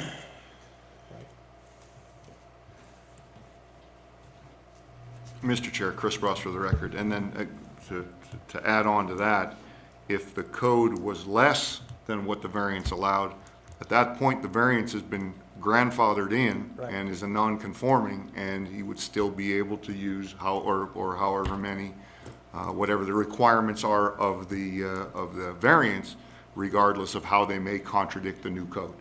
So. That's something we have to think about if we're going to do something with the code in the future. Because if his variance supersedes, then what's going to happen when the others show up and say, well, how come I can't stack and he can stack, and then how can I get a variance? That's why I wanted to Why did you do it backwards? We got to move forward with the code. That's why I wanted to make sure that there was an understanding of the grandfathered status, that if somebody comes in and says, he's doing it, why can't I? Well, we have a lot of those kind of situations in Churchill County when it comes to grandfathered status, so. And I see that could be an issue moving forward into the future with the county if others that show up and want to do the same business. I think we need to get They're property specific, but if we make a code and it says one, and then someone else shows up and they want to know how come they can't get a variance, you know, it puts us in a position, you know, honestly. Is there any other discussion or questions from the commission? Is there any public comment concerning this matter?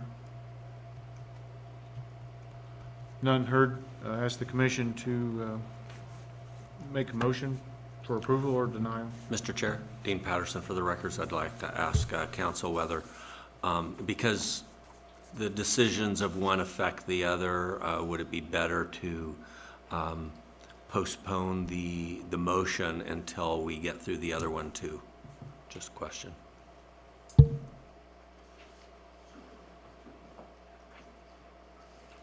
I think he's right. I think they both got to be kind of simultaneous. I think the main objective out of the SUP application is what lands are going to be approved for the expansion. I have no objection to that. I think that it's been sort of assumed throughout the discussion here that certain things were going to be approved on the next agenda item, so I think it's actually for the best if we at least go through that agenda item and then the commission can consider both at the same time. Thank you, Mr. Chair. Oh, Do you want me to read the item into the record, or? yes, please do. We're going to include agenda item 9D, special use permit for expansion of the Out West Buildings business filed by Ragtown Real Estate. The properties are located at 7300, 7450, and 7490 Reno Highway. Director Spross. Thank you, Mr. Chair, and I may sound redundant, but for the record, I will be. So the application is a special use permit for storage area expansion. The use table listing number 1, fabrication with outdoor activities, and the use table number 2, use table listing number 2 is large vehicle sales and rental and sheds and storage containers. The applicant is Out West Buildings LLC, represented by Mr. Stremler. The owner is Ragtown Real Estate LLC, Mike Stremler and Irvin Plank, managing members. Site is 7450, 7490, and 7300 Reno Highway. APN 007-251-52, 53, and 71, which is 9.85 acres, 3.71 acres, and 9.34 acres respectively. Designation of the master plan is urbanizing, and the zoning is C2. So the application proposes to expand the current use, which was authorized by a previous special use permit and multiple variances. The existing facility fabricates a variety of shed and cargo container configurations, which requires a special use permit in the C2 zoning district. In addition, the site sells and rents the sheds and cargo containers. Since the use table does not have a specific listing for selling or renting large sheds and cargo containers as a retail business, the previous permit approved them as similar to a large vehicle sales and rental, which requires a special use permit in the C2 zoning. The proposed expansion would allow additional area for the business onto adjacent land in order to expand the cargo container sales and rental activity. Space is needed to store the containers, and the application proposes 2 expansion areas. The preferred location is to the west of the current fabrication yard on APN 007-251-53, which is already part of the current SUP and is already being used for containers. The alternative location is an adjacent parcel to the north and east, which is APN 007-251-71, which is proposed in case the request for stacking is denied and additional space is needed. If the entire variance is denied, this special use permit is still needed because the preferred area is already being used for containers and can continue to be used for the allowed number on the site. Cargo containers are sold and rented for storage purposes. However, the applicant also modifies, fabricates the containers for uses such as offices, bunkhouses for farm labor, emergency shelters, and transitional housing. The applicant has previously partnered with projects such as Northern Nevada Hopes in the city of Reno to provide transitional housing solutions. The applicant has no plans to develop any such housing projects in Churchill County, but rather hopes to fabricate and sell the modified containers in bulk to nonprofits and other municipalities. Again, there are 5 findings. The evidence must indicate that the proposed use, number 1, is compatible with the existing surrounding land uses and development. Number 2, is in substantial conformance with the master plan and policies and will be constructed and operated in full compliance of this code. That includes issues such as setbacks and easements, friction zones, office and restroom facilities, outside storage requirements, parking and loading requirements, landscaping, lighting, signage requirements, and water rights and impact fees. Number 3, the project will be constructed and operated in a manner that will not overburden the public services and infrastructure. There are no public services, no public water or sewer systems that exist in that area.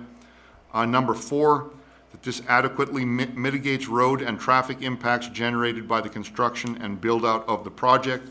Again, we received that letter from NDOT that says that they have no issue.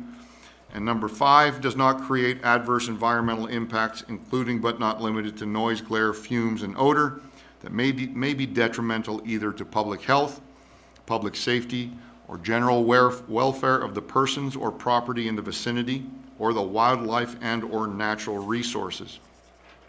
The staff has reviewed the application and through their investigation has made several comments on those 5 findings, and that's all included in your packet. So staff does have a recommendation. Staff's recommendation, we have 2.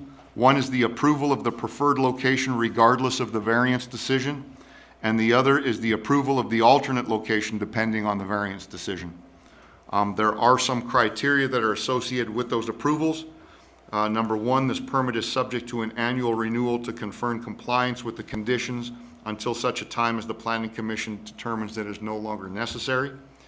Number 2, the entire business must be in conformance with county code, including but not limited to A, a business license must be maintained, B, all necessary building permits and grading permits must be obtained, C, friction zone landscaping requirements must be met along the business area boundaries with the residential lots currently owned by Out West business owners. However, the business owners may instead count existing landscaping on those lots as adequate to meet the friction zone requirements, as long as they do not remove said landscaping while they own the residential lots. Any clearing of said vegetation will trigger replacement measures to meet landscaping and buffering requirements. D, requirements for storage containers shall be met except as authorized by the variance. And E, lighting code requirements shall be met. The third condition, recommended condition is the modified cargo container shall not be marketed to people in Churchill County for living purposes or business buildings.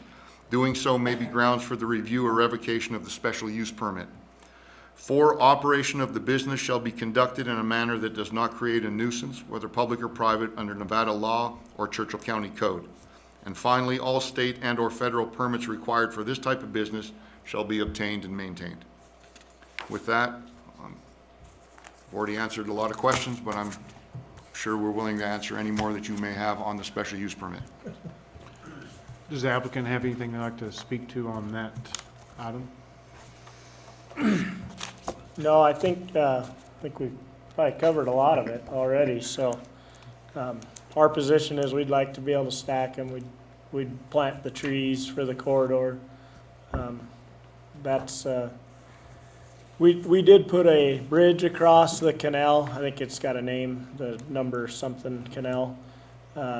So we can get across it, but we can't get across it with our forklift with the way, because we had to fence that, so we'd have to tear the fencing out, and it's not ideal having to move those containers a long ways because they're 40 feet.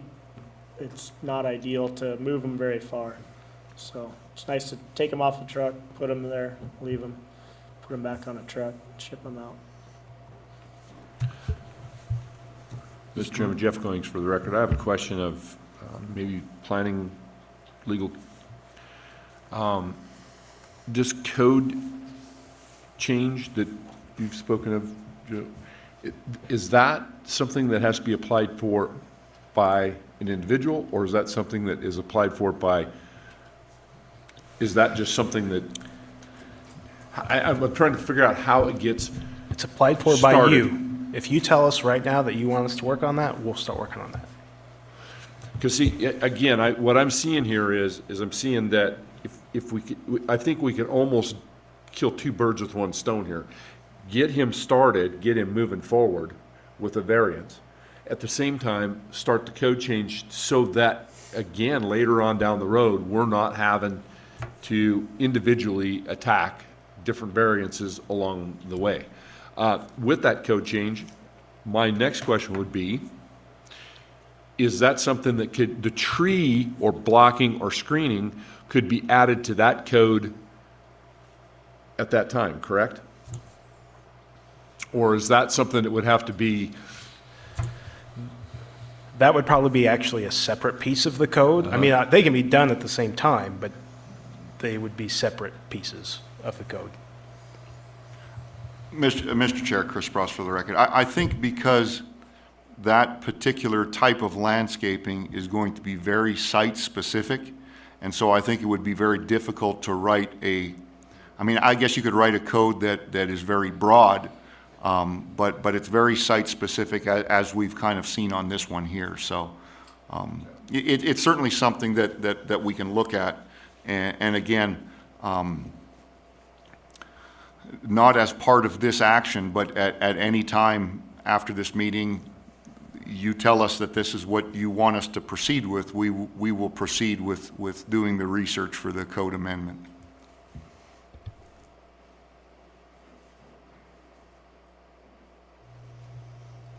Scott Nelson for the record. So the question right now is whether we approve the preferred and alternate routes regardless of the variance, correct? That's correct. Okay. But he doesn't need item D if he doesn't get some kind of item C. Right.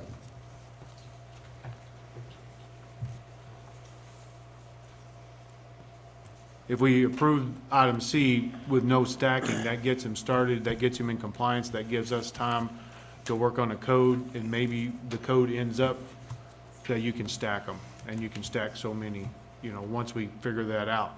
Is that, I mean, that's all, everything is on the table at that point when we write the code, correct? Director Sprouse? That's correct. And again,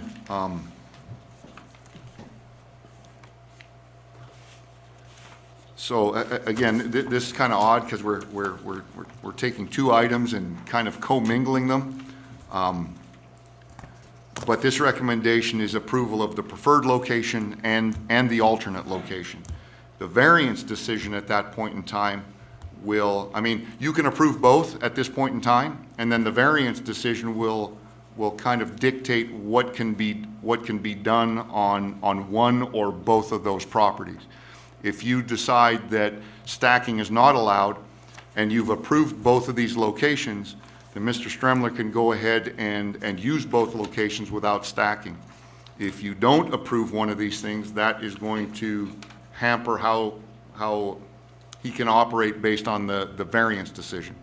By approving both of these, the variance is really the bottleneck on what can be done. But by approving them both, it opens up the ability to do either. So if you decide to approve both of these and deny the stacking, then Mr. Stremler is going to be able to use both of them. If you decide that you approve the stacking, then technically the way this is written, he can stack on both of them because you've approved both of these locations. So approval of the property. We could amend that to say no stacking on one side or the other. You certainly could. You certainly could.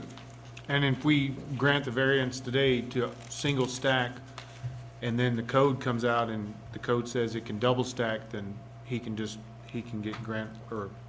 Yeah, then no further action would have to be taken in front of this board. Then it's just adherence to the code, which allows stacking.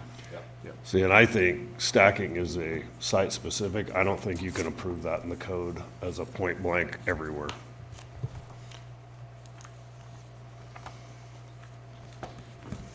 I could Chair, make I one think- more comment. Oh, yeah, go ahead. I think, like, and Dean would be able to tell us, is it industrial right on our property line on the other side that, I believe it is, that it goes from like C2 to industrial. So we're on the edge, like where Dyke Pearl is and stuff, like all that. So Yeah, I think that's right. it's gonna take, like, we happen to have bought a lot of land, but like Marshall Septic, they don't have a lot of land. They're gonna have 30 dumpsters or whatever for, stuff. It's kind of it's a unique situation that we've gotten into. We're in the storage business, like we came into it, and this is kind of how we've evolved. I think, like, we're gonna have to gravel all that on the other side, because it's dirt right now. It's gonna add a considerable expense, where we'd rather plow that back into the business instead of, like, we've already spent well over $1 million on this property, without, just the gravel, the facilities. So it does add an expense. I think sometimes people forget that, like, $50,000 more gravel when we don't need it, because we've got a $100,000 piece of equipment that will stack them. So, Yeah, and I agree with you. I do want to say that if we can do what I'm thinking about here, it would allow that piece of property that's already set up and ready to go to increase density and be able to begin bringing in more containers and get that going, which would, if it's going to take 4 months for a code review, at least you have something started. It may turn out at the end of the code review, you don't need to do anything with that property in the back at all. So that's what I'm trying to do here, is not hinder you, but at the same time, not create another issue for us as we continue on this process. Yeah. So, that's what my thinking is right now. It at least buys some time and puts you in compliance. And the reason why you want to store that many containers is if they're all in and not rented, that's your max. correct. Like, a great example is during Christmas time, Quick Space has 28 containers behind Walmart, because they're putting stuff in there because they know they have to restock those shelves, so they're trucking that stuff in. And I'm not trying to get Walmart in, but they probably ain't got a variance. They're in the city. Yeah, so, but I'm just saying, like, we would like to be the people that actually rent to them. Right now, you guys are sending your dollars to Reno, because that's where Quick Space is. And Mobile Mini is another one, Pods is another one. All those are in Reno. They all stack their containers there. We've been to their yards. So it's kind of puts us on equal footing. Like, they don't have the space that we do, so we kind of have a little advantage as having options. But realistically, the reason we bought a $100,000 forklift is so we can pick these things up, and so. Mr. Chairman, Mark, can I ask you a question? What would be your suggestion about screening that west side? If we were to allow you to stack them right now, what would you recommend in terms of screening that so it's not visible from the road? That would be a lot less expensive, by the way. Correct. Than doing that at the property. Yeah, so we've already got the chain link fence in. So it's just a matter of putting the plastic deals. We'd be open to that. So the fence is, it's over my head, so it must be like, what, 7 foot? You guys know what chain link is? Anyways, is it 6? Typically 6, yeah. It's gotta be, anyway. And 16 So foot is the height of the stack. The 16 foot would be the height of 2 containers. And we would make sure we didn't put any of the used containers on top of, so you wouldn't see like a bright blue container. It would be, we don't want it to look trashy. We want it to look nice. And we'd be willing to plant some trees, but the trees is a long-term. They're gonna take a little longer. Yeah, we'd plant some elm trees or something that are fast-growing and hardy. That's what are there right now. All the trees you see are elm trees. So we'd be willing to do that. We've already put money into that gravel and the infrastructure, and it's just accessible, so we'd prefer to stack them. I haven't seen a 16-foot fence yet. I'm pretty sure that wind would have blown it over. We'd have 16 feet of tumbleweed. But even if you went 7 feet, I just finished my conversation with you, that would go a long ways. I think the argument sometimes that's thrown out here is that look at what's to the, we'll say, look at the property that's just east of you, or look at the property just west of you. We have no control of those. But right now, in this moment, on the Planning Commission, working with you, we have an opportunity. And you guys are good enough, you probably would have done a lot of nice things without our help. But with us here, we're going to help keep you honest and say, yeah, this is going to be an example of what we want property to look like as a gateway in this corridor. So personally, I'm okay with stacking if we can get something along that west side. And we are too. Hey, Mike, Dean Patterson for the record. So you were talking about the expense of graveling that north lot, at least across the canal. And I guess seeing your site, you seem to have units that you modify and put a lot of money into, and then units that are just for storage that you rent as is, I assume.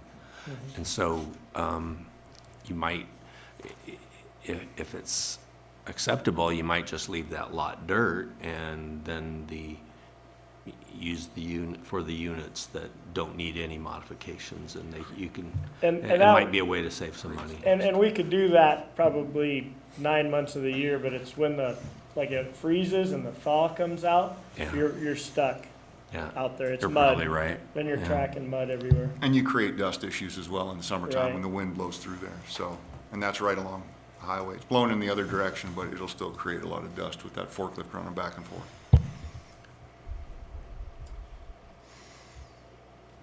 One more question for you, Mr. Chair, and Mark Hyde, for the record. On that parcel, the proposed parcel, the preferred parcel, Yeah. are you thinking that you can adequately put 100 those units on there?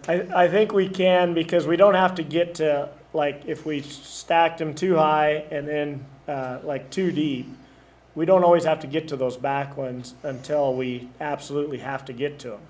So it's, with our forklift, with the machine we have, we can move things around quite a bit. We don't have to have them, where we get to them immediately. So say we got the Walmart contract and we had those sitting there, we'd be hauling them out, and they could be 2 deep or 3 deep in there. It's just a better use of space is what we're after. Mr. Chairman, Jeff Goings for the record. I'm sorry, go ahead, Scott. Oh, you're good. I think we probably ought to kind of reel this back in. The first thing that needs to happen is either the approval or the denial of the preferred or alternate spaces, correct? Before we can move to the variance. So, because the variance isn't going to happen if these 2 spaces aren't approved in the first place, correct? Yeah, they tie together pretty well. Yeah. So I don't know if everybody wants to continue on the variance, I think that's open, but at this point, what we probably need to do is make a motion here and approve or deny these, and then continue on with the variance. So, with that, unless there's objection.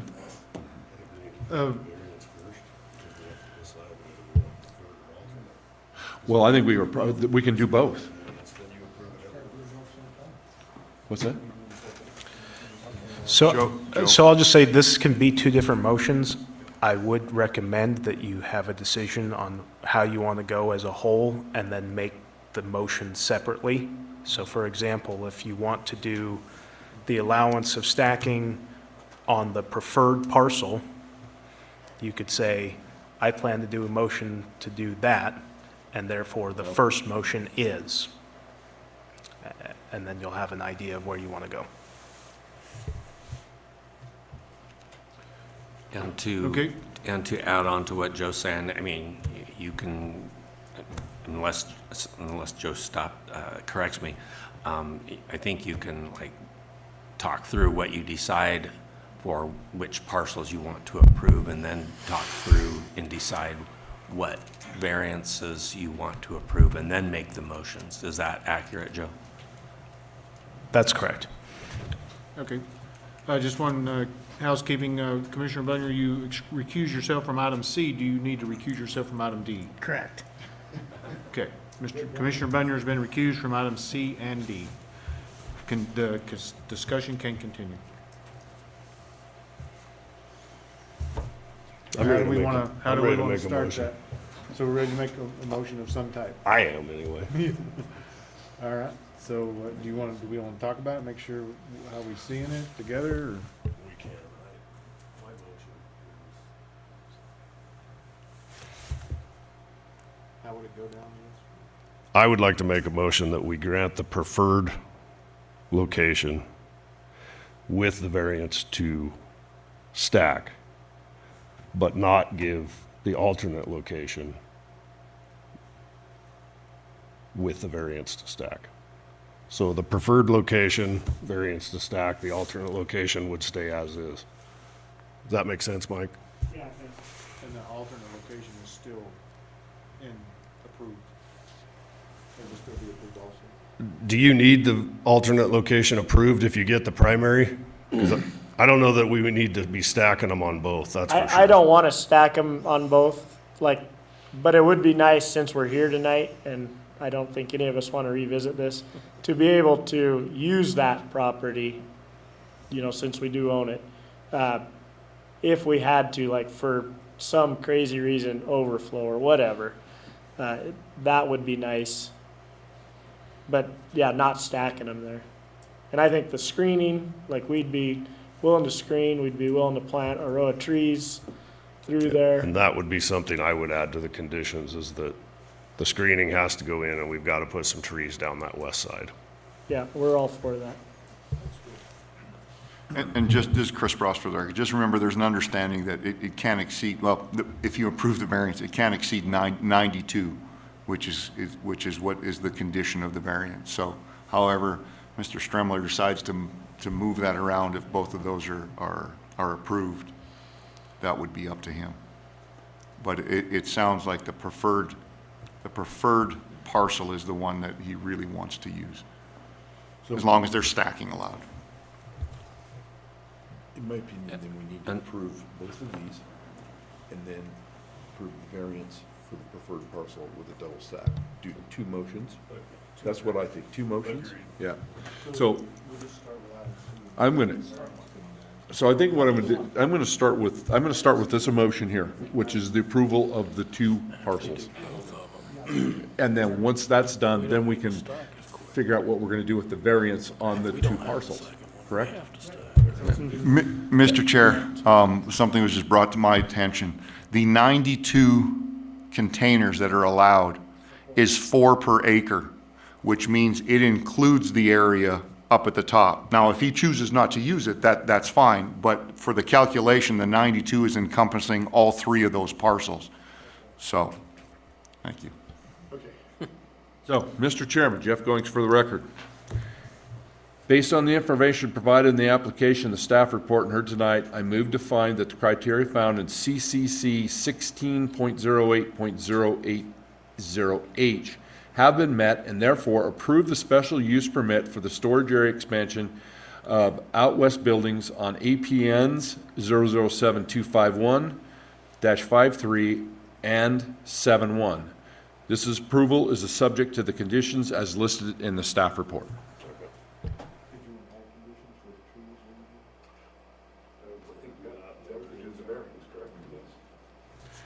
Motion has been made by Commissioner Goins, second by Commissioner Nelson, and this is for item D of the agenda.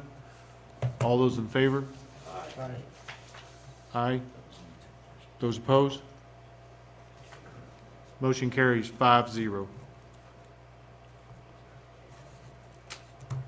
Item C of the agenda. Is there any further discussion or comments, or does anyone like to make a motion?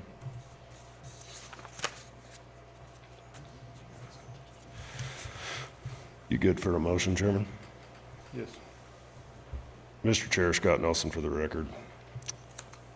I move to approve the variance from container number limits to a total of 92 containers on the lots in question. And then I also move, I'll get to that.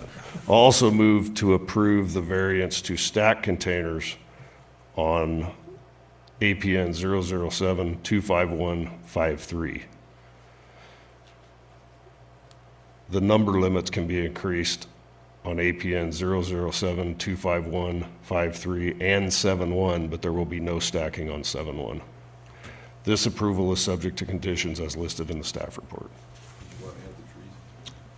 Screening. Yes, and we need to add the screening down the west side with trees as part of the conditions. Second. The motion has been made by Commissioner Nelson and seconded by Commissioner Hyde for item C of the agenda. Those in favor? Aye. Aye. Those opposed? Motion carries 5-0. There's a 10-day appeal period, at which time the planning department will contact you. Thank you. Thank you. Thank you. So we'll take a public comment. Agenda item number 10, master plan update. Item A, discussion on the need to rezone lands along the Reno Highway to more closely align with current uses and zoning strategies. Director Patterson, Planner Patterson. Field promotion. Thank you, Dean Patterson, Public Works and Planning, for the record. So as we've talked about for a couple of meetings, we are needing to do the master plan update this year, and the main area of focus is to implement things that the master plan says need to be done. And some of those things include fixing zoning problems around the county. So last month you had the card rezone, which was a fix along these same lines where the area around Leetville Junction had C1 zoning, even though it is surrounded by industrial and heavy commercial uses. It's been there for decades probably, and no one really knows why. But last month, the Planning Commission recommended changing that zoning, and the county commissioners approved it. I guess it was last week, right? Tonight you heard a similar situation with Marshall Septic, where we have a portion of the county where the predominant uses are not just standard retail, they're more like heavy commercial, and yet we have significant areas of C1 zoning in those places. And so in the staff report from Marshall Septic, staff was recommending that his property be rezoned, and that's why we are supportive of his special use permit.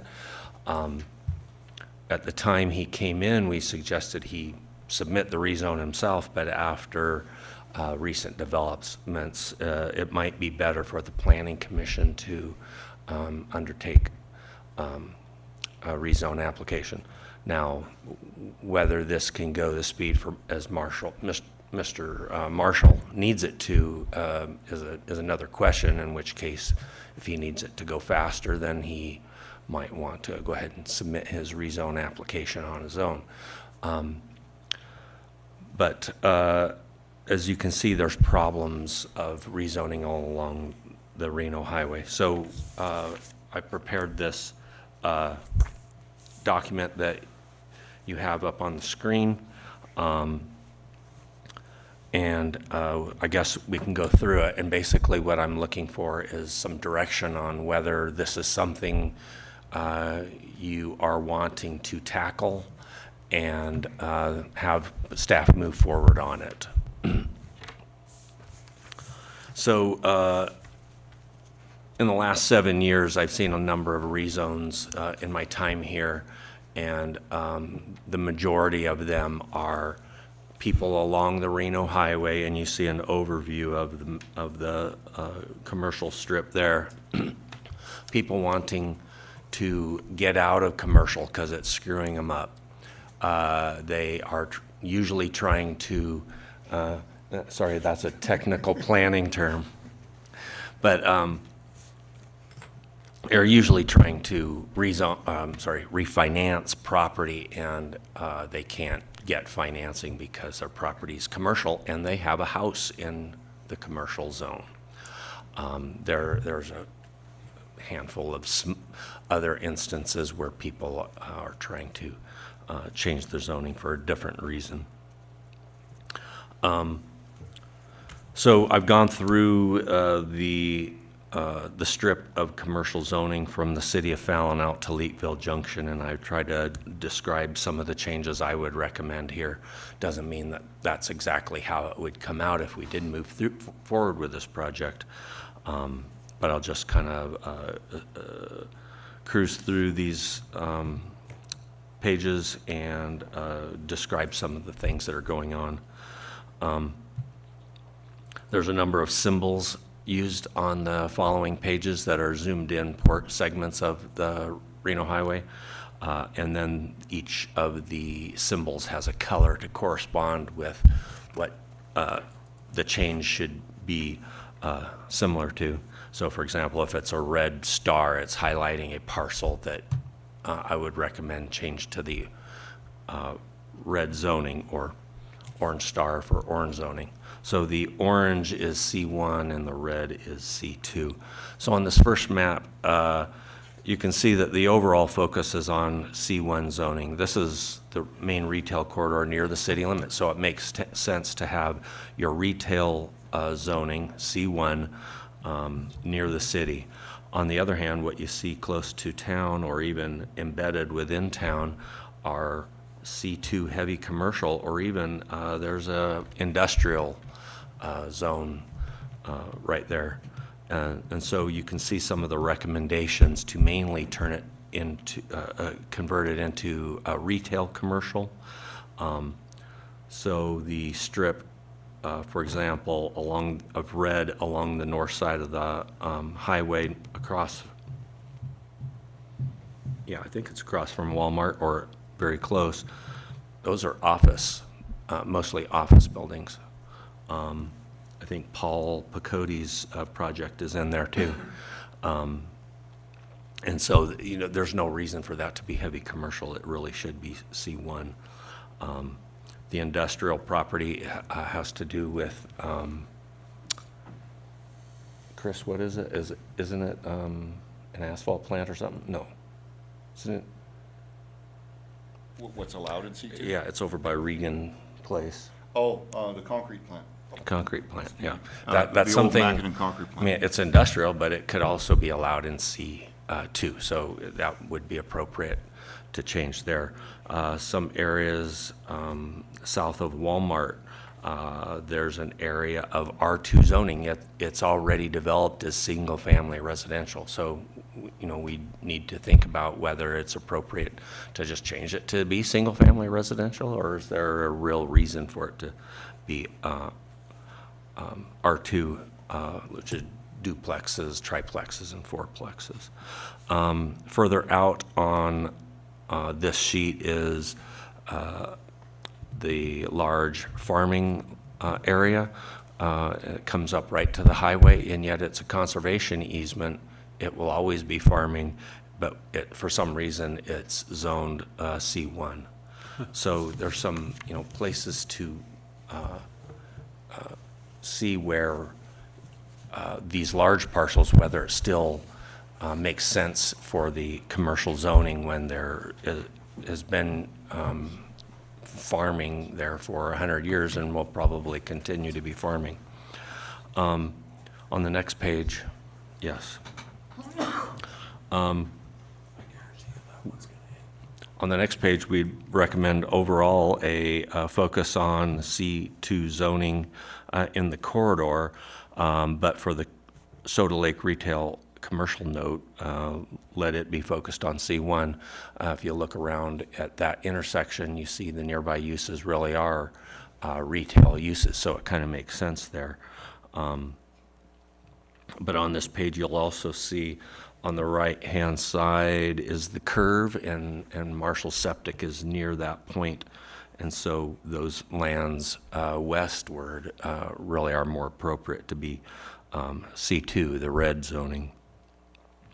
What you also see on this sheet are there a number of white arrows and stars. And again, here we have commercial zoning on residential neighborhoods. These are groups of homes that have been there for a long time, but somehow they are zoned for commercial. I don't foresee that ever changing in the near future, so I guess I would recommend that they be rezoned appropriately for neighborhood residential uses. The next sheet, that's too far. This one's mainly focused on C2 zoning, but again, we have some large farms that have always been there, and they probably will continue to be there, so we might want to consider whether they should actually be zoned as farming. There's a few instances where the C1 zoning extends clear out here and should probably be changed to heavy commercial. Next one. And then here's Leadville Junction, and so on the far left you can see the C1 zoning that Jared Card asked to be changed last month, and so we changed that to industrial. There's some smaller lots where right next to it that maybe it does make sense to be C2 commercial, and so we would recommend kind of changing the agricultural zoning in that case to C1. But at the same time, on nearby on Marshall Drive and Era Lane, you have another residential neighborhood, but for some reason it's zoned C2 heavy commercial. So it really makes sense to change those to be what they are. You'll also see on the right-hand side there's some split zoning between heavy commercial and industrial, and so there's opportunity to correct the split zoning. And also we have a very large property that's just an NDOT state land. It's vacant, except for in the corner they have their road maintenance yard. There's no reason that can't be the adjacent zoning commercial. No one's ever going to be able to take that property and use it for industrial land. So anyway, that's a summary of the changes in zoning that I would recommend. On the last page is kind of a description of, well, what does it mean if you changed from C1 to C2? So I put a description of the differences in the use table between C1 and C2 here. And what you'll see is that all of the uses that are in C1 are also allowed in C2. But with C2, you get some extra uses. In addition, there are some uses that are allowed in both zones, but with C1, maybe it has a higher level of review. Maybe instead of a zoning review, it's a special use permit or something because it's in C1 and you want to take a little closer look at that. So that's, you can see there's about 15 to 20 items. Other than that, the entire table is all the same between C1 and C2. So I guess I'd like a little direction on whether you think this is something you'd like to undertake. I guess in the near future. I mean, if you gave us the go-ahead, we'd probably start trying to work on it soon. And then we'd also need to kind of coordinate with Mr. Marshall to see if we're able to do it quick enough for him. So are we just, sorry about that. Go ahead. Dean, are we just gonna just kind of paintbrush it, rezone it, whether people want it or not? Or do we have to contact the landowners? There's processing, yeah, it involves contacting landowners and going through the normal process that you go through, like certainly with rezoning, but this is more on a broader scale, so it has some different I just know some people that got some industrial in their housing, and they like it because they think of the future potential of development, wiping out the houses and doing that. And so, those are the things that we're going to look at more closely. And of course, we'll let people know, and they'll have a chance to give their opinion, and you'll be able to balance all the aspects of it in making a decision about particular spots. All right, thanks, Steve. And it may take a workshop, yeah. Just to, Mr. Chairman, Mark Hyde for the record, just to follow up with Zach's question. Would we take this a section at a time? I mean, we wouldn't take the whole area and invite the 3,000 people to come. I mean, wouldn't we just take like out to Marshall Septic, that first group, get that going, and wouldn't we do this segmentally? There's a variety of ways you could do it. In 2005, they rezoned the entire county in one fell swoop. I don't know if I would Nobody want to showed up, take huh? anything that big on, That's what created this. well, maybe. But it does seem more manageable to take it in smaller sections. Whether you think you could take this in one segment and other parts of the county in other segments, or whether you want to break this up into pieces, that's entirely a flexible decision. Jeff going first. Dean, question for you. Out near Marshall, east of him, there are still some residential areas in there. Are those going to be, well, I guess what I'm saying is there's residences in there that are probably in the C2, correct? Or C1, excuse me.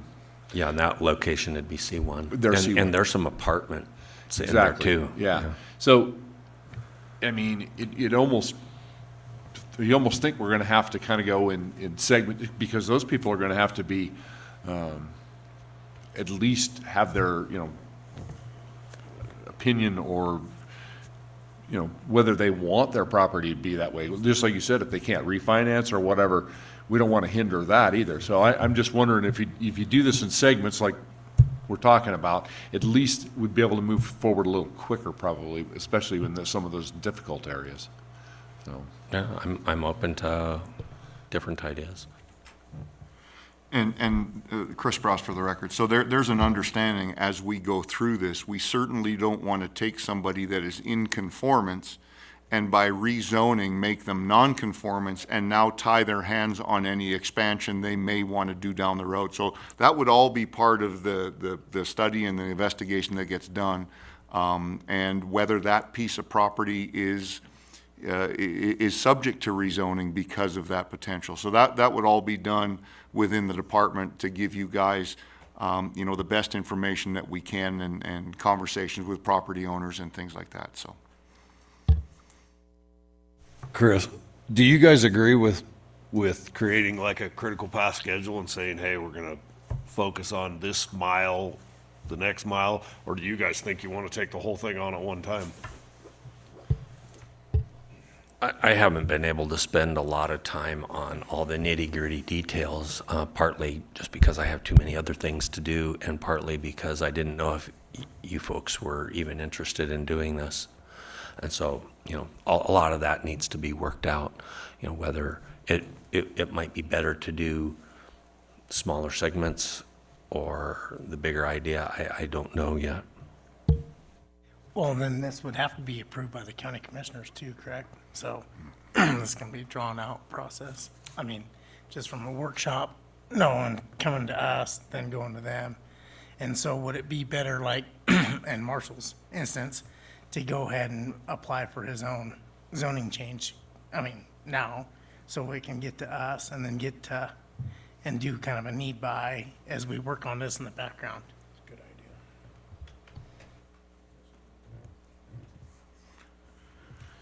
So is it the consensus of the board that we would like for the planning department to move forward with the first processes of determining a path to start the rezoning processes of the properties that they have identified to be incorrectly zoned, and then whatever that process may be? So do we need to take a motion on that, or do we just say, please? Nope. Your It's like a comments code amendment. have been heard. You tell us to go, we'll go. The same thing would be with storage. My suggestion would be pick a section that you guys like, and let's start there and see what we can get done. That would be my suggestion, rather than try to tackle an impossible project that's never gonna get finished. I'm sorry, could you say that again? I couldn't hear it all. Take small pieces at a time. Yeah. My suggestion would be to phase it. And I think we Pick a need, section you want to do, and let's do it in phases, because I don't think you can do it all at once very efficiently. and I think you take need the to most begin obvious. in the difficult areas such as Marshall's, those areas right there, where we're already running into problems. Let's get that so that these folks can move along and start, moving forward with their, because I'm with Scott, I don't think you're gonna be able to just paint brushes across, and, I think it might create more problems yet.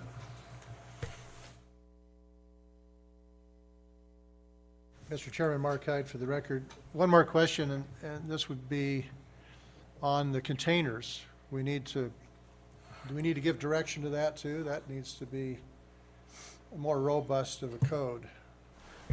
So the only question, the direction I think you are looking at is, we will work on it, but if the commission wants to have a workshop or something, that would be something we'd like to know, because we can schedule you a workshop. And then the commission could give us its opinion on that. Otherwise, you're just going to get whatever staff presents to you, and that may not be what you want. Is the consensus of the board to have a workshop on the storage container issue? So Yes. please put that in the agenda at some point? Yes. Or meeting? So the next agenda point in our regular schedule throughout the year would be in a couple weeks. There's not enough time. Is that enough? That's not enough time to put together a presentation, is it, or thoughts and ideas? Maybe on the code amendment, it's a little harder to say for the Yeah, you won't have time. the rezone stuff. So can the board, do you want to do it together, or do you want them to be separate workshops? Since I'm doing the amendment mostly, can be working with Dean on that. I think I'd like to do them separate personally. Okay. So is the board okay with the department planning a workshop at their leisure for the storage containers? And then when they're prepared to schedule a one for the rezone? Yep. When they're prepared. Fair? All right. Let's do a couple of years. So we'll be moving forward. Does anyone have any further discussion or questions? We'll be moving forward to agenda item number 11, consent agenda. May I have a motion for approval? Mr. Chair, Zach Minor, for the record, I move to approve the consent agenda. Motion been made by Commissioner Bunyard, second by Commissioner Nelson. Those in favor? Aye. Aye. Those opposed? Motion carries 6-0. Agenda number 12, public comment. Is there any other public comment that's not on the agenda? Please go ahead, sir. Thank you, Mr. Chair. State your name and Chris address. Frost for the record. 445 Ranchland Way. I just wanted to let the commission know that this will be my last Planning Commission meeting as Public Works Director. We've hired another person. They will be coming on board. You will still see me here, but I will not be not be performing these meetings as I have been over the last little bit. So I just want to thank you guys. I appreciate everything that you guys do. It's been a pleasure and an honor to work with you all. And I'm not going anywhere, but I just won't be sitting in this seat. So thank you again. Thank you for your hard work. Yeah, likewise. It's been exceptional. Well done. Very good. Where's he going? He's the assistant county manager. Oh. You gotta have one. You got promoted. Promotion? I don't know.